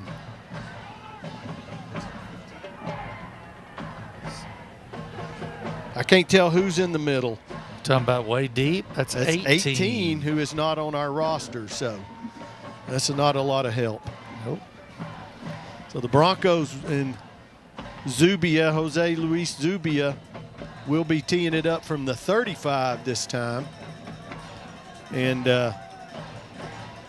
he's going to be looking to put the boot into this. He's kicking into what wind we have. He is kicking into. And this time it's going to be brought in at the 19-yard line by Des Williams. Uh-oh. And Des Williams still on his feet. Great tackle right there. Is that Victor Galindo? Yes. Man, awesome tackle by Galindo. Odessa College instant replay. Almost bounced out over here open, and you're right. That young man for Odessa High right there, that's the number 8. Did you say it was 18? 18, yep. I believe, Victor Galindo. Victor Galindo making the play. And that is a that might have been a touchdown-saving tackle right there. 40-yard line, 1st and 10 for Monterey. 3 minutes remaining, obviously plenty of time. Sure we're not watching a video game here? So Arrington, nobody's playing defense. Arrington's going to have 3 receivers to the top, 1 at the bottom. And he's going to have to run it this time. Arrington headed for the sideline, but he's going to have a Plainsman first down just into Bronco territory. Yep, at 49, and clock's going to stop because he took himself out of bounds there at 2:53 left in the ball game. Lost contain there, the Bronco front line. Well, they may be looking at doing the same thing. They don't want to score too quick. Yeah, and leave OHS a bunch of time. That's right. Exactly right. The way this is gone, there's enough time for both of them to score a couple more. Yeah, there. Yep, once again, all the way out inside the Bronco 40 down to the 37-yard line goes Abert, and he has another Plainsman first down. Little quick slot receiver screen there, found an opening, and worked his way up the field to the Bronco 37 before he's taken down. 1st and 10, Monterey. Clock running at 2:38. 2 receivers top, 2 bottom.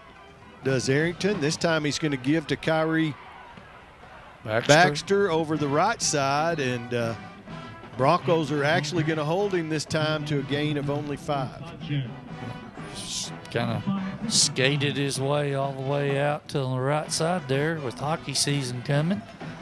Ooh, go Stars. Go Stars, that's right. Skated out there and got 5 yards on 1st down. Arrington fires quickly. Oh. Almost a mistake there as the ball tipped, and the Broncos almost come up with a big interception. Yep, number 6 was right in the spot there. That's Aiden Zubia. We've called his name a few times tonight in coverage, and he almost got a gift right there on the right side in front of that sideline. Arrington once again, same thing, and ball is going to be incomplete. So now that's going to bring up 4th and 5, and a must get for the Plainsmen here. Clock just inside 2 minutes at 1:57. Yep. This could be the ball game right here. Well, Arrington put a lot of smoke on that ball, but the receiver knows they've got to make that catch. And they're going to go 3 receivers top, 1 bottom, and the Broncos are going to call a timeout and talk about it. Welcome to Rose's Cafe, where every meal is a celebration meant to be shared. Go ahead, pull together tables for any size group. Because at Rose's, we believe that everyone deserves a seat at our table. So come together, share the joy, and experience authentic Mexican food at its finest as you create memorable moments in our comfortable, colorful dining room. After all, life is better with Rose's Cafe.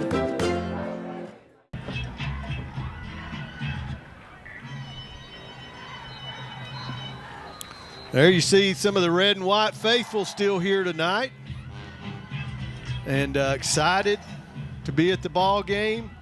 Weather's cooled off. Pretty nice evening out right now. The Plainsmen, though, looking at a 4th and 5. Now, my question, Kyle, do you give the ball to Baxter or Williams, whoever you got in, or do you try and throw it again? Well, they're the two big playmakers. I'm thinking you get the ball in the hands of your playmakers. Are you going to run or throw it? I would throw it myself. And that's what they're going to do. Harrington throws, and it's incomplete.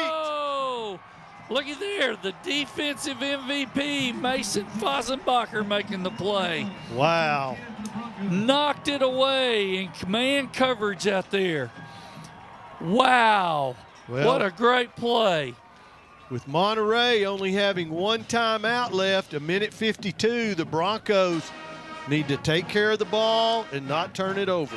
Run the ball here. Run some clock. 1st and 10.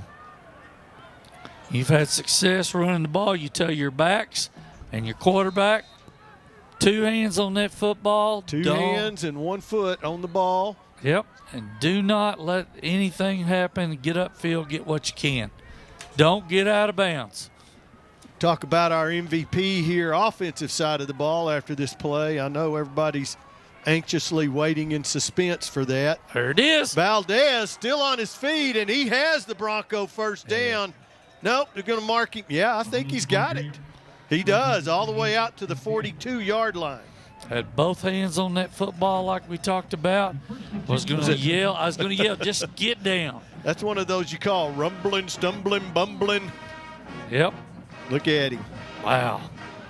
Man, he's had a great night tonight. Yes, he has. On a normal night, that might be your offensive MVP. I don't think there's any doubt who the MVP is going to be. Well, he's over 100 yards. Santiago Medrano has 2 catches for 155 yards. Yes. Just those 2 catches.